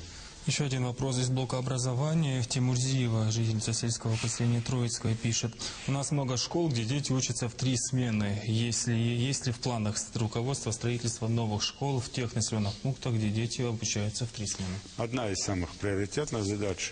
Мы в 2012 году ликвидировали 15% этих школ, где 3-сменка была. В этом году мы ликвидируем еще ряд школ, в том числе в сельском поселении Кантышево. Поэтому одна из приоритетных задач, в первую очередь, ликвидировать 3-сменку. У нас 14% школ сейчас 3-сменки, но при этом у нас порядка 60% школ 2 смены. Там тоже провал больше. Но дорожная карта Минобразования подана, поэтому над этим мы работаем. Следующий вопрос задает Галаева Хава из сельского поселения Алхасты. По молодежной программе выделяются квартиры. Я слышала, какую-то часть денег человек должен выплатить сам. Какой вообще механизм реализации данной программы, спрашивает Хава. Ну, Хаве надо обратиться к юристам, все послушать и понять, что должен человек внести. Насколько мне память не изменяет, государство поддержку молодой семьи оказывает в виде денежных средств в сумме 30%. А 70% человек сам деньги вносит. Здесь тоже была коррупция, участвуя в этих схемах. 30% делили работники молодежного комитета между собой. И тот заявитель, которого там не по графику, коррупционная схема попал в эту очередь. Сегодня мы делаем так. Сироты, мы строим молодежные дома, вы их наблюдаете, как мы их строим, и к сентябрю они будут готовы. Сироты получают там жилье по закону в той квадратуре, которая есть сегодня. Определять, это будет или однокомнатная, или двухкомнатная квартира. А молодые семьи, которые в очереди стоят, мы скоро будем это все объявлять, собирать всех, кто там у нас в очереди стоит, первые там, сотка, которая в очереди стоит. Они будут вносить на счет строительной компании средства 70% и выкупать свою квартиру. Если они не внесут эти 70% средств туда, значит, они квартиру не получат. Пойдет следующий, они вычеркиваются со списка, идет другой. А раньше было так, что эти люди перепродавали, как мы говорили, только по материнскому капиталу, да? Друг у друга переписывали, якобы купил договор найма там, или покупки, заключали, получали эти 30%, между собой делили, и при этом никакая задача не выполнялась. Государство четко ставит задачи. Если выделяет столько-то миллионов рублей, мы должны отчитаться о строительстве столько-то тысяч там, или там, сотен квадратных метров жилья. В этом направлении мы работаем, и я думаю, что жители должны готовиться к тому, что должны вносить деньги. Не хотят вносить, значит, это будут другие по очереди. Будет, государство оказывает поддержку в виде 30%. Следующий вопрос касаемо культуры. Здравствуй, пишет Юсуп Шадиев. Здравствуйте, Юнусбек Маматгиреевич. Хотелось бы знать, собирается ли руководство республики построить новое издание для одного из стратегических культурно значимых объектов, а именно речь идет о Национальной библиотеке имени Джамалдина Янтиева. Если да, то когда начнется строительство? Ну, библиотека находится в этом очень хорошем здании. Вообще, я вам скажу, там уютно, и уютно, скорее всего, из-за руководителя этой великолепной библиотеки. Там и коллектив-то такой, они как все, как одна такая хорошая сборная команда. Я, кстати, не раз их в пример привожу и говорю, учитесь работать руководителем этой библиотеки. Она сумела организовать этот коллектив. Конечно, у нас стоит в планах и в вопросах федеральной целевой программы развития, там, в том числе и культуры, и образования, стоит в проекте именно строительство национальной библиотеки. И будем ее строить в городе Магасе. Только не скажу, что сегодня или завтра. Я думаю, что по плану там, с 2015 года, не раньше. Следующий вопрос. Ну, посмотрим. Следующий вопрос продолжает тему библиотеки, но немножко в другом ракурсе. Булгучева Марем Уматгиреевна, она проживает в городе Малгобек. Она задает такой вопрос. Марем работает в детской библиотеке в городе Малгобек. Зарплаты работникам библиотеки поступают на пластиковые карты Россельхозбанка. Банковских терминалов этого учреждения в городе мало, что создает много неудобств. Марем просит разобраться в этом вопросе. Мы планируем сейчас обязать те банки, которые сегодня дислоцированы на территории республики, разместить больше этих терминалов. Не только на улице, не только там возле банков, но и в государственных учреждениях, то ли в администрации, то ли в больнице, то ли еще где-то. Мы над этим работаем. Мы обязаны были перевести всех людей на банковские карты обслуживания, чтобы, потому что минимизировать так называемую коррупционную составляющую, но при этом это современные этапы расчета с работодателя, с работником. Задача уже поставлена. Я думаю, что в ближайшее время этих терминалов появится больше и в Малгобеке, и в других муниципальных образованиях республики. Следующий вопрос в лоб, что говорится. Обращается родительский комитет ансамбля «Сунжа», спрашивает, почему уволили руководителя ансамбля «Сунжа» Умара Гулиева. Ну, честно говоря, хотел бы вот так посадить этот родительский комитет, в глаза посмотреть этим родителям. Товарищ Гулиев, хороший парень, великолепный специалист своего дела. Вы же ему квартиру дали. Мастер. Ну, то, что квартиру я не ему дал, а семье его дал. Но при этом он обещал мне лично бросить пить. Заверил меня, что он пить бросил. В коллективе, не знаю, бросил, я не утверждаю, что он пьет он или не пьет сейчас, но, по крайней мере, он мне обещал. Но квартиру я ему дал не от того, что он бросит пить, не бросит, а почему? Потому что человек заслужил. Он поднял имидж республики, потому что создав и раскрутив этот ансамбль «Сунжа». Но это не позволяет ему заниматься или распоряжаться этим ансамблем как своим чем-то личным. Это бюджетное учреждение, подчиняющееся Министерству культуры. И последней каплей моего недовольства было то, что группа молодых этих ребят вместе с Гулиевым выехала в Москву. Вы помните трагический случай, когда дети из Кабардино-Балкарии, мне кажется, Ставропольского края разбились на автобусе. Тоже они то ли музыканты были, то ли артисты были. А тогда было указание, потому что и президента, и я сразу ставил задачу, без сопровождения ГАИ детей категорически не вывозить за пределы республики. Категорически не вывозить. И надо было просто поставить в известность министра культуры заранее, добиться разрешения, получить машину сопровождения и спокойно ехать. Никто же не мешал. Товарищ Гулиев решил сам по себе. Не спросил ни министра, никого. И мы этот автобус перехватили с этими детьми где-то, я думаю, что в Минводах или где-то там. И что вы думаете, товарищ Гулиев делает? Вот такой министр культуры, там, ну, замминистра культуры или кто-то там этим автобусом поехал. Когда дали сигнал остановить. Не выполнил. Не прислушался. И сделал то, что хотел. Уехал в Москву все равно. Пересадками. Автобус, хозяин автобуса, когда понял, что его лишат лицензии, высадил их всех. А этот отказался с детьми ехать обратно. Это одно. Дети, конечно, опять же, как мы говорим, мастера. Но при этом избалованы товарищем Гулиевым. И вопросов очень много там. В том числе к родителям. Я сам не смог с родителями встретиться, но я ставил задачу председателю правительства, Министерства культуры, пообщаться с родителями. Почему они спокойно отпускают детей в выходные, праздничные или какие-то. Я не раз делал замечание, когда я приехал, как турнир, бильярдный турнир был. автобус, пазик стоит, и внутри стоят детишки с ансамблем службы. Ну так, мелкий коллектив. Зашел, сколько вы сидите? 3 часа. Обедали? Нет. Кушали? Нет. В туалет ходили? Нет. Это дело? Нет. Вот дети сидят. Нашел этого? Кто тебе разрешил в воскресенье детей мучить? Это же дети. Ну, пройдет там 3, 4, 5 раз, у ребенка язва. Не знаю, горячее питание. Но если ты организовал, а здесь получилось так, что дети поставили на поток, чтобы зарабатывать деньги на каких-то там коммерческих мероприятиях, корпоративных мероприятиях, что недопустимо. Это государственный ансамбль, я имею в виду, что государственное бюджетное учреждение, а не само, не частное.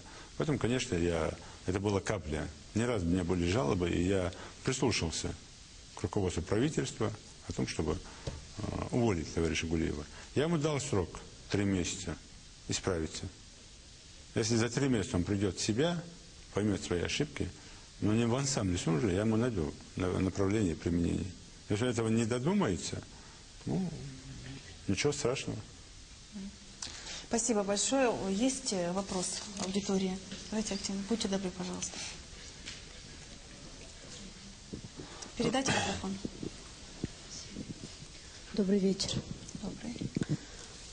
Липерт Наталья, руководитель немецкой диаспоры. Прежде всего, я хотела бы поблагодарить вас от себя лично и от нашей диаспоры за все, что вы делаете для республики и для русскоязычного населения. Мы чувствуем вашу поддержку и очень вам благодарны. У меня такой вопрос. По вашему мнению, в каких специалистах нуждается наша республика, молодых специалистов? Ну, сегодня основная проблема, она вышла наперед с учетом строительства дошкольных учреждений. Это, конечно, педагоги начального образования. Методисты для дошкольных учреждений и начальных классов. Это первая категория, и в последующем это так будет выглядеть. И второе, это система здравоохранения. Здесь у нас тоже довольно серьезный провал в плане найти опытных специалистов. У нас находят, где-то привозят там, с Краснодара или еще откуда-то для того, чтобы проводить какие-то мероприятия, но качественно своих специалистов очень мало. У нас хорошие специалисты, у нас хорошие знатоки этого направления, но не хватает. Тем более мы много строим объектов. Я только что назвал 4 объекта, которые начаты только строительство, а мы в этом году завершаем онкодиспансер. Это мощнейший объект. Мы начинаем строительство кардиологического диспансера. Это мощный объект, который необходим для республики. И, конечно, там нужны специалисты работать для этого оборудования. Вот эти 2 направления основные. Но помимо этого у нас довольно серьезный провал хоть и передали Роснефти, но все равно нефтегазовые отрасли. И основную сейчас еще угрозу сегодня вызывает промышленные объекты. Если мы говорим про мукомольный комбинат, туда уже привезли специалистов из Турции. Вот тот цех, который я вам назвал, коммерческий, где делают там производство из алюминия или там пластикового, там, или там дюралия, там еще что-то. Там работают специалисты, которые приехали, работают уже 3 месяца из Турции, учат наших. То есть это довольно серьезная проблема. И, конечно, для работы на этих предприятиях, которые мы строим по линии федеральной целевой программы там, или по другим, нам необходимо будет или переучивать, или приглашать на начальный этап специалистов извне. Но основное, я сейчас сказал, это образование и здравоохранение. Пишет Али Миржоев, раньше приехавших гостей из других регионов России в Ингушетии некуда было повезти, о достопримечательностях и вовсе речи не было. От себя лично хочу поблагодарить вас за те объекты, что построены в районе Абигу, очень красивый, и амфитеатр в том числе. Скажите, не считаете вы крайне важным построить где-то в этом районе, может, возле башни, хорошие детские и молодежные аттракционы? Поверьте нам, особенно молодежи, они очень нужны. Нет, в той зоне будет сезонные аттракционы, и я в ближайшее время буду проверять, там уже я утвердил схему, и в ближайшее время уже запаздывает, в том числе молодежный комитет, в этом направлении Министерство культуры, в целом правительство. Я буду проверять эти сезонные аттракционы, которые должны быть на сезон, на лето, да, на теплое время. А в целом стационарные аттракционы мы отвели под парк Центральный парк Республики Ингушетия в Магасе отвели 22 гектара земли. И мы сейчас в ближайшее время будем заключать соглашение с крупным инвестором, который обещает там сделать просто колоссальный Дисней-клуб нашего колоритного направления, да, с учетом традиций, больше всего остального. Хороший парк сделать. А второй, мы планируем уже начатая работа, на прошлом году начатая работа, я в ближайшее время буду проверять, на 6 гектарах земли в Назрани. Тоже современный парк. Все погодные и всесезонные. И плюс мы вынос грузового товара, асфальтового завода, кирпичного завода, автовокзала, который мы завершим в ближайшее время и будет выносить. На этих территориях планируем строить на части территории, отдать инвесторам под строительство инвестжилья, и за счет этого, чтобы они на других территориях делали парки, для того, чтобы люди могли бы там отдыхать. Поэтому все парки будут оборудованы, в том числе и аттракционами. Надеюсь, что у нас еще больше будет места ходить к нам самим, и к нам будет в наши парки приезжать люди из соседних регионов. Мы в прямом эфире уже 1,5 часа, ответили более чем на 30 вопросов. Вы можете дозвониться в студию по номеру 22 45 45. Следующий вопрос, даже скорее не вопрос, а предложение. Питимат Бекова, проживает она в сельское поселение Орджоникидзевское, вот о чем она говорит. В сельском поселении Орджоникидзевское находится серный источник. Мы, пенсионеры, хотели бы ходить на этот источник, но там все очень запущено, нет никаких условий. Есть ли возможность организовать в этом месте зону отдыха по типу той, что находится в сельском поселении Мужичи, создать условия, чтобы старикам не нужно было выезжать за пределы республики? Такой вопрос спрашивает Питимат. Мы работаем над этим, в том числе и с источниками в Ачолуках. Проговаривалось рядом наших предпринимателей о строительстве там, если не санатории, то, по крайней мере, хотя бы так делать, зоной хорошей. Но на сегодняшний день скажу так, что власти сельского поселения Орджоникидзевской подводят там дорогу, делают инфраструктуру. Я просто в вопросе здесь написал для себя, чтобы организовать посещение. Давайте я в ближайшее время туда поеду, посмотрю, когда буду инспектировать сельское поселение Орджоникидзевское, сам еще посмотрю, что это за лечебные источники. Ноги в эту воду опущены. И посмотрим, что там можно сделать. Но, по крайней мере, властям можно было бы создать там условия, если не крытого, то открытого направления, чтобы там люди могли просто приезжать, садиться и разговаривать. А если там рядом поставить еще какие-то торговые там сезонные палаточки, я думаю, что многие люди туда ездили бы. Мы утвердили проект, и начинается реконструкция родника в районе Барсуков, исторического родника вдоль федеральной трассы, чтобы там тоже было удобно и красиво. Поэтому такие места властям города без напоминания жителей, конечно, надо приводить в порядок. Мне понравилось, как глава Сунжского района сделал между Алхастами и Галашками такую великолепную такую зону отдыха, прямо на ровном месте. То есть красивое место, и люди там могут остановиться, отдохнуть. А если там они как планируют делать и пруд для рыбалки, вообще будет здорово. Кстати, Евлоева из сельского поселения Орджоникидзевское тоже обращаетесь с просьбой. Помогите мне, пожалуйста, найти работу на строительных объектах. Я мастер-штукатур по внутренним работам. Конечно, это... надо, вот тоже, не знаю, не будем до утра там, хотя говорят, утро вечером мудренее, да? Давайте до утра подождем. А утром министру строительства я лично поставлю задачу, чтобы завтра, в течение дня, самую ближайшую стройку, которая рядом с этим селом, чтобы ее туда устроили на работу. Я думаю, что даже отдельный вопрос. Это единственный человек, наверное, который просит пойти на стройку работать. Все хотят милицию, МЧС, прокуратуру, Следственный комитет и куда-то еще министром. Спасибо. Я даже скажу, чтобы и зарплату подняли на 5 тысяч больше, чем на этих строках есть. Ее надо будет прорекламировать. Обязательно пропиарить. Обязательно, да, пропиарить ее, что она делает. Спасибо большое. Есть вопросы в студии? Да, будьте добры.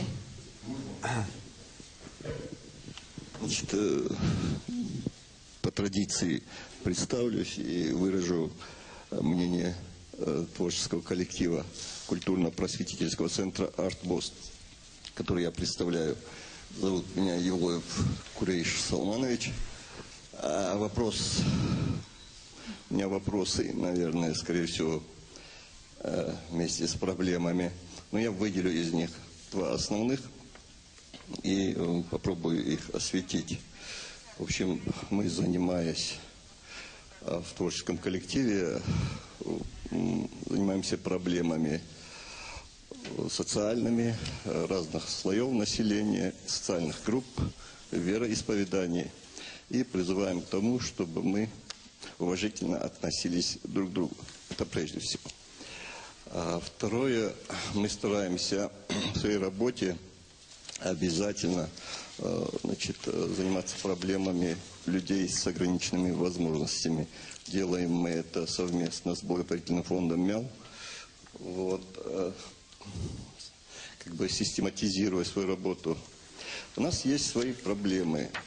Проблемы, они связаны, как всегда, денег не хватает. Всю работу, которую мы ее строим из обращений к меценатам, предпринимателям, которых вовлекаем к соучастию и предлагаем им эту помощь доводить до адресата.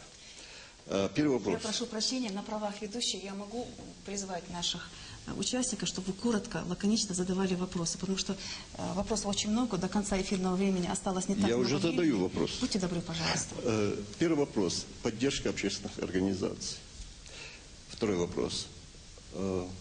Мы знаем, делается. Я бы хотел просто спросить. Люди с ограниченными возможностями. Спасибо. Знаете, я всегда сторонник, чтобы все общественные организации зарабатывали. Я только что сказал по молодежной газете. Я могу дать на поддержку. Я могу дать возможность начать движение. Вот мы же с вами уже не раз обсуждали вопрос, да, вот смотрите, какие великолепные мастера вашей организации, да? Великолепные мастера, рукодельницы, рукоделы. Какая продукция, как хорошо они там производят. Мы должны научить людей зарабатывать. И не просто постоянно просить. Почему? Потому что это же не социалка, где людям постоянно надо вкладывать. Это не сельское хозяйство, где постоянно стихийные явления, бедствия, где постоянно надо вкладывать. Это народные промыслы, которые должны реализовываться, которые должны уходить с молотка. Вот сегодня был великолепный концерт, я сейчас заезжал в Дом культуры в Назрани. Приехал ансамбль Осипова с 90-летним таким стажем и все остальное. Знаете, что я заметил, зайдя в фойе? Я не видел ни одного народного промысла. Люди приехали с Москвы. Поэтому они с удовольствием купили бы какие-то там произведения, которые вы произвели. Я поехал он ко мне обратился, написал мне письмо, к сожалению, фамилию не помню, техникум, колледж в Назрани. И когда я смотрел, какие он делает штучные вещи, человек делает там с дерева, и там все. Ну, вот же просто ходячие профессора, так будем говорить. Но давайте мы создадим условия, чтобы они зарабатывали. Вот если вы меня попросите денег на то, чтобы сделать сеть магазинов Art Boss, типовой проект сделаем, там, грубо говоря, там, по 500 тысяч магазин там, я вам дам деньги с возвратом. Да, давайте сделаем. Я говорил, вот у нас, я даже фотографировал, привозил, когда я ехал на нашем поезде новом в Москву, ЖД вокзал, где-то не помню, там, на какой станции, и на станции там стоят штук 10 мед. Вот мед просто, вот мед, который этого региона. И только мед там продается. Я специально изучил эту тему, поставил нашим задачу. Почему на автовокзал, почему у нас нельзя это сделать? Вот давайте мы пошевелимся чуть-чуть и просто не будем просить из бюджета республики, у нас он и так очень скудный, а сами что-то будем делать и приносить доход в бюджет. Я же сегодня не требую с вас налоги за производную продающую продукцию, так, нет? Создал вам условия, освободил от чего? А давайте сами тогда что думать. Поэтому, мне кажется, надо нам продумать вопрос, конкретное предложение. Если товарищ там один делает там какую-то сувенирную продукцию, те же папахи, давайте посмотрим, как его поддержать по линии малого и среднего предпринимательства. Но у него должна быть отдача. Отдача какая? В первую очередь это зарплата рабочим, создание рабочих мест и зарплата туда. чтобы они не числились безработными. Уже это большой плюс для бюджета и для республики. Поэтому готов послушать, но просто так деньги давать людям, которые производят. Ну, опять же, есть форма поддержки вас тогда, когда мы где-то крупные выставки делаем. Да, здесь бесспорно, я понимаю, что сам представитель этого направления народных промыслов не справится. Ваша организация не справится. Здесь мы можем, конечно, по линии Минэкономики помочь. Организовать выставку в Москве там, или в других местах. А здесь уже реализация. Мы вам поможем. И бесплатные площадки, я в прошлый раз, когда туристы, мы открывали туристский сезон, сколько вы выставили там своих? Я подходил, все, довольные женщины, мужчины, все продали, все нормально. Я вам сказал, ничего бесплатно ни одному туристу не давать. Даже мне. Всем за деньги. Хватит же самим привыкать на халяву жить. И туристов приучать на халяву. Это не гостеприимство, это реальный бизнес. Каждый занимается своим делом. Поэтому предложение давайте, я готов вам помочь, но с какой-то отдачей. По инвалидам. По инвалидам. По направлению людей с ограниченными возможностями. Конечно, мы делаем очень многое. Я в прошлый раз зашел на наш мемориал памяти, увидел именно условия, как для наших. Спасибо, без напоминаний быстро все сделали. Мы создаем сейчас в реабилитационном центре для наших людей с ограниченными возможностями. В ближайшее время я проверю места, чтобы им было удобнее собираться и общаться между собой. Я жду тоже от Лейлы конкретных предложений, что еще надо власти, кроме всего, что мы делаем. В том числе, давайте подумаем, какой труд и на каких направлениях их привлекать. Людей с ограниченными возможностями. Я разговаривал с нашим героем России Нальгиевым Русланом, в том числе о создании паралимпийского такого движения в республике для этих людей. Но еще есть надомный труд, различные версии, различные направления. Жду предложений, и я готов помочь. Спасибо. Есть еще вопросы? Вопросы есть еще в студии? Да, будьте добры, пожалуйста. Микрофон передайте. Добрый вечер, Сети Кайшин. Елизавета Баркинхоева, общественный. У меня вопрос по пригородному району. Я знаю, Юнусбек Маматкерович, что этой проблеме вы уделяете очень огромное, большое внимание. Пытаетесь решить многие проблемы, которые имеют уже 20-летний срок давности. И знаю, как вы принимаете общественников, которые занимаются этим вопросом. У меня вот сейчас два вопроса. Первый вопрос состоит из 3 частей, значит, по пригородному району. И насколько можно быстро решить вопрос выдачи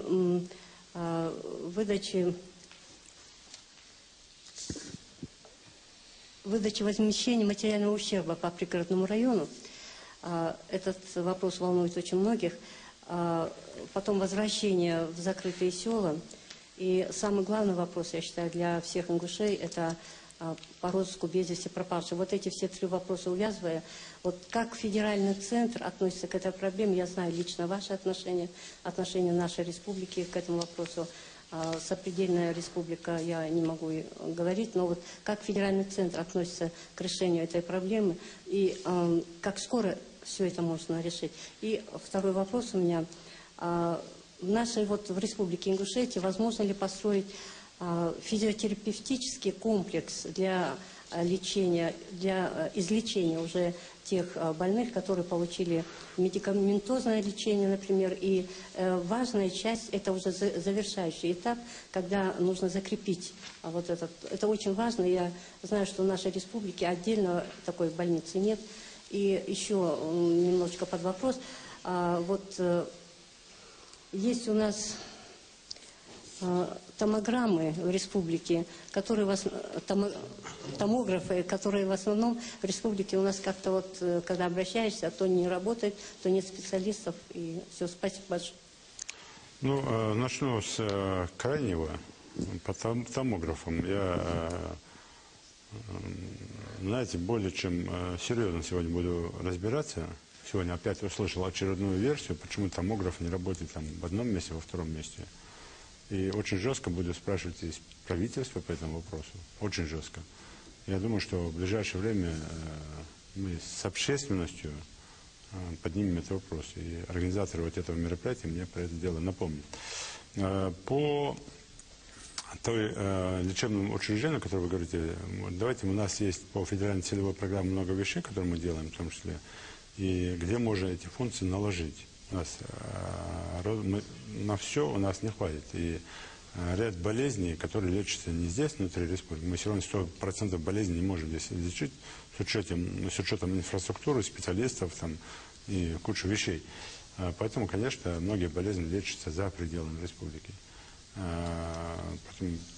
Посмотрим, не готов сейчас сказать, будет такое учреждение строиться, или же эти функции будут выполнять какое-то другое лечебное учреждение в комплексе.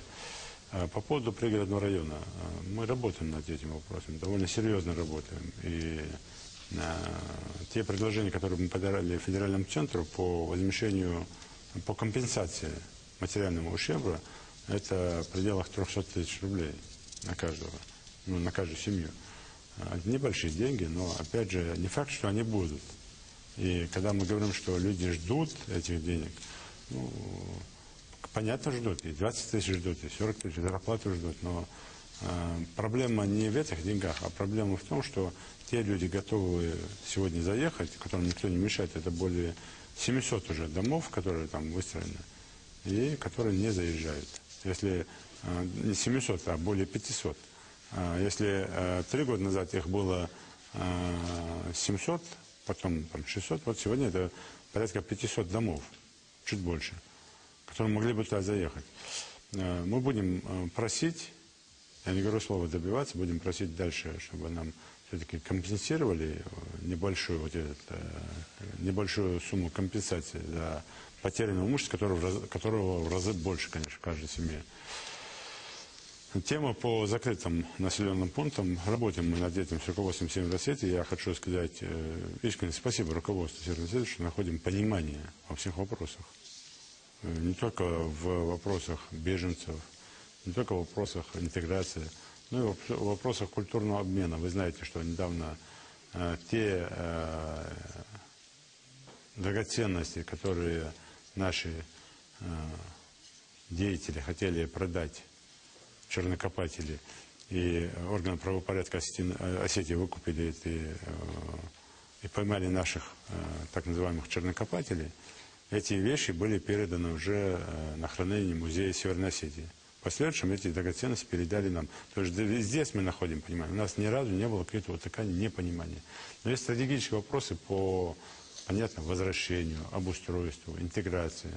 Здесь мы не так оперативно быстро, но тем не менее в этом направлении работаем. И одной из главных задач в том, что открыть закрытые населенные пункты, и мы не заставляем никого туда ехать, ну и власти Осетии не запрещают никому туда ехать. Там есть ряд вопросов, где принципы, они несовместимы. Потому что и мы здесь этим занимаемся, и там власти Северной Осетии этим занимаются. Я не раз с этим сталкивался, когда в семье ингуша говорят, вот мы на этом месте, где твой дом, где дом Астин, где другие, хотим эти дома снести, построить квартирное жилье, вам дадим квартиры. И когда наш житель просто упирается из принципа, не едет туда жить, но при этом запрещает сносить, ну, мне кажется, что это тоже где-то неправильно, надо уметь договариваться. Мы тоже здесь находим компромиссы. Сносят дома и строим квартирное жилье, человек получает в 2 раза больше, чем стоит его дом. То есть мы компенсируем эти вещи. Или строим социальный объект. Люди уступают. И здесь, конечно, надо уметь договариваться, уметь решать эти вопросы. Вопросы по поиску без вести пропавших. Мы закупили это оборудование, знаете, да?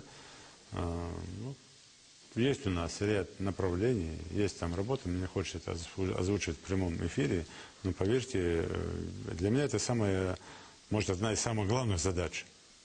Максимально найти больше людей без вести пропавших, и те надгробные плиты, которые мы поставили на мемориальном кладбище, чтобы они получили не только просто фамилию человека, который пропал в таком году, а чтобы еще там появилась цифра, когда он на этом месте захоронен. Мы будем над этим работать. Я знаю, что вы сами пострадали от этого конфликта, у вас есть родственники, пропавшие без вести, вы сами все это время работаете, и вам просто от души спасибо, Почему? Потому что вы тоже не даете нам забыть про эту тему. Суета, она все равно позволяет где-то подзабыть это, а вы не даете это делать. И очень хорошо, что есть такие, как вы, которые в своем большинстве добиваетесь вот тех целей, которые мы сегодня где-то достигаем в этом направлении. Спасибо вам тоже большое, будем работать. Спасибо вам большое, Юнус Бек Маматгиреевич. У нас до конца эфира осталось 25 минут, вопросов еще очень много, поэтому следующий вопрос. Сейчас перейдем ко внутренней политике. Известно, что в республике должен появиться обновленный кабинет министров. И у вас есть список уже будущих министров. И поскольку вы претендент на второй срок на посту главы республики, есть ли шанс попасть в вашу рабочую команду оппозиционеров? Ну, я бы хотел сейчас сразу сказать жителям республики. На блог у меня пришла информация, что некто, назвавшись вашим племянником, собирает там деньги у тех, кто хочет попасть в новый состав правительства. Я очень прошу жителей не идти на поводу вот так называемых моих племянников или родственников или еще кого-то. И никому поручения такие не давал, и потом, чтобы завтра ко мне не приходили, не говорили, что у вас там родственник взял деньги. В том числе прикрываясь моей фамилией. Это недопустимо, у меня, в принципе, нет таких, чтобы за деньги кого-то брать на работу. Поэтому не поддавайтесь на эти удочки, на эти уловки и спокойно сидите дома.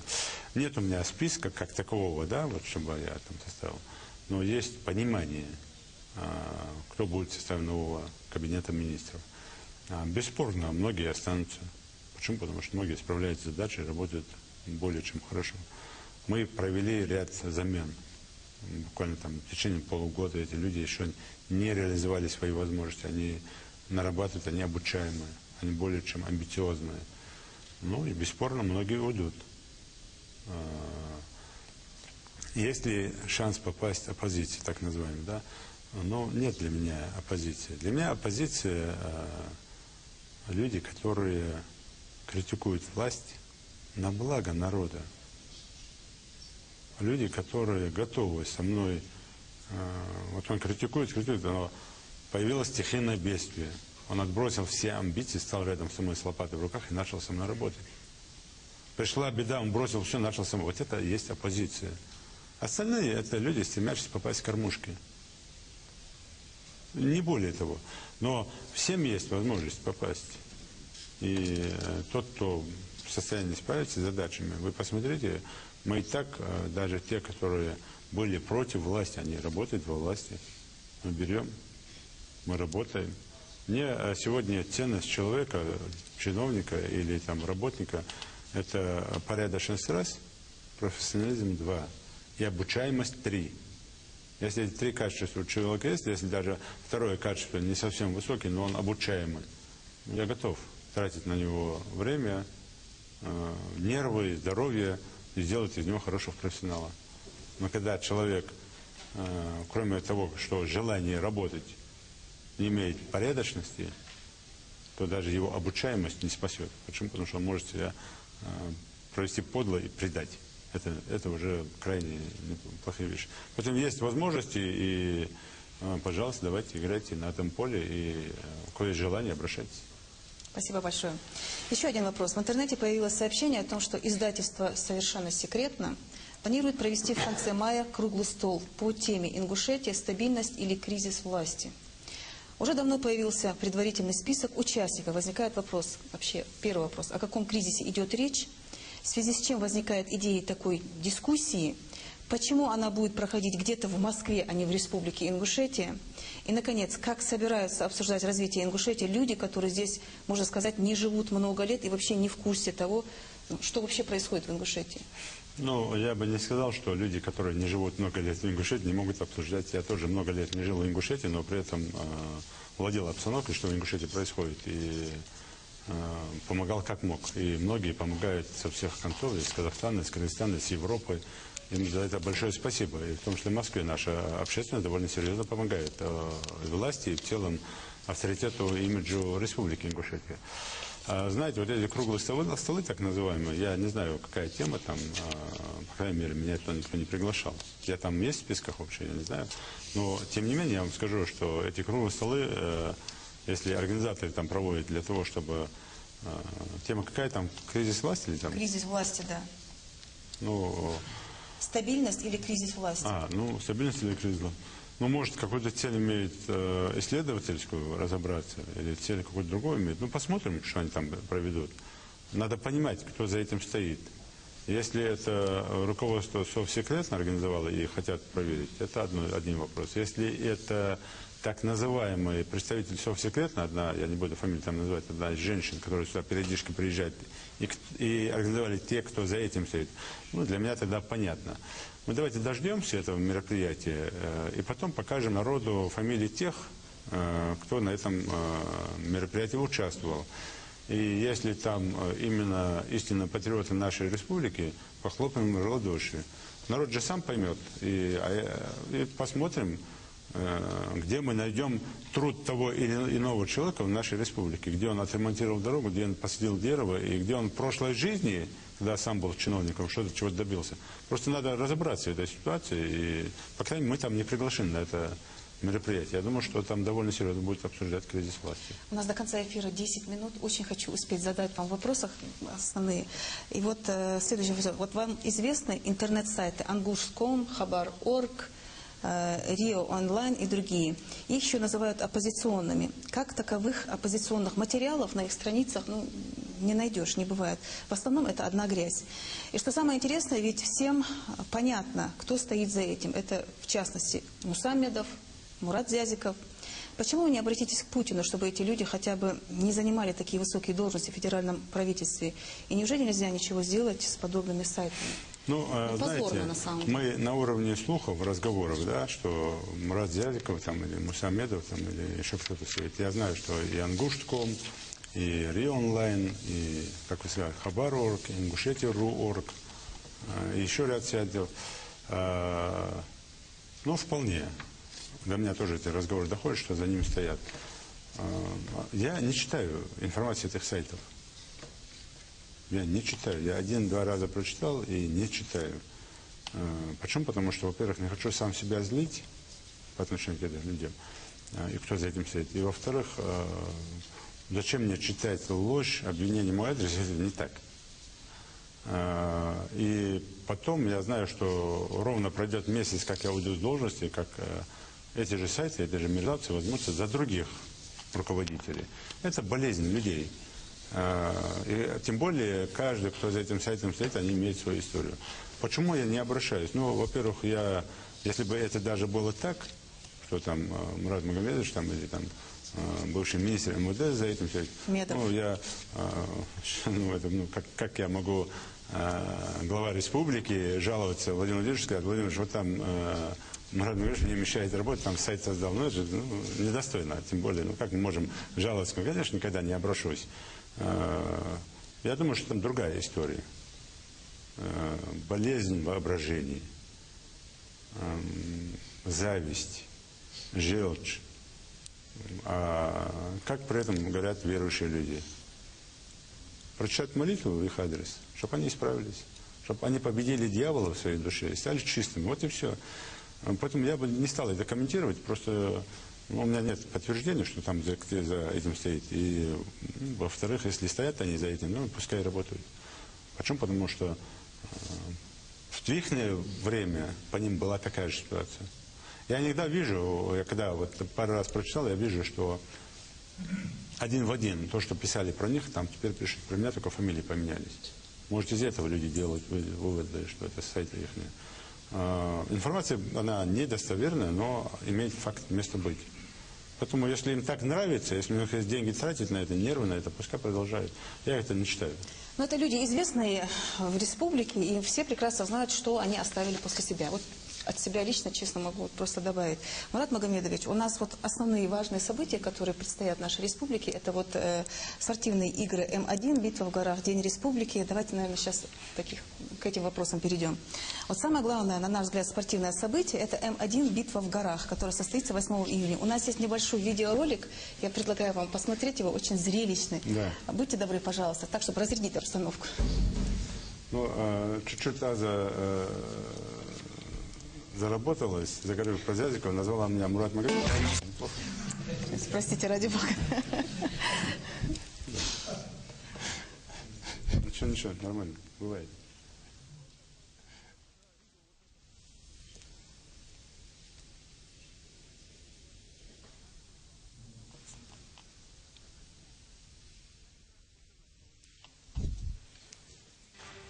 Ингушетия.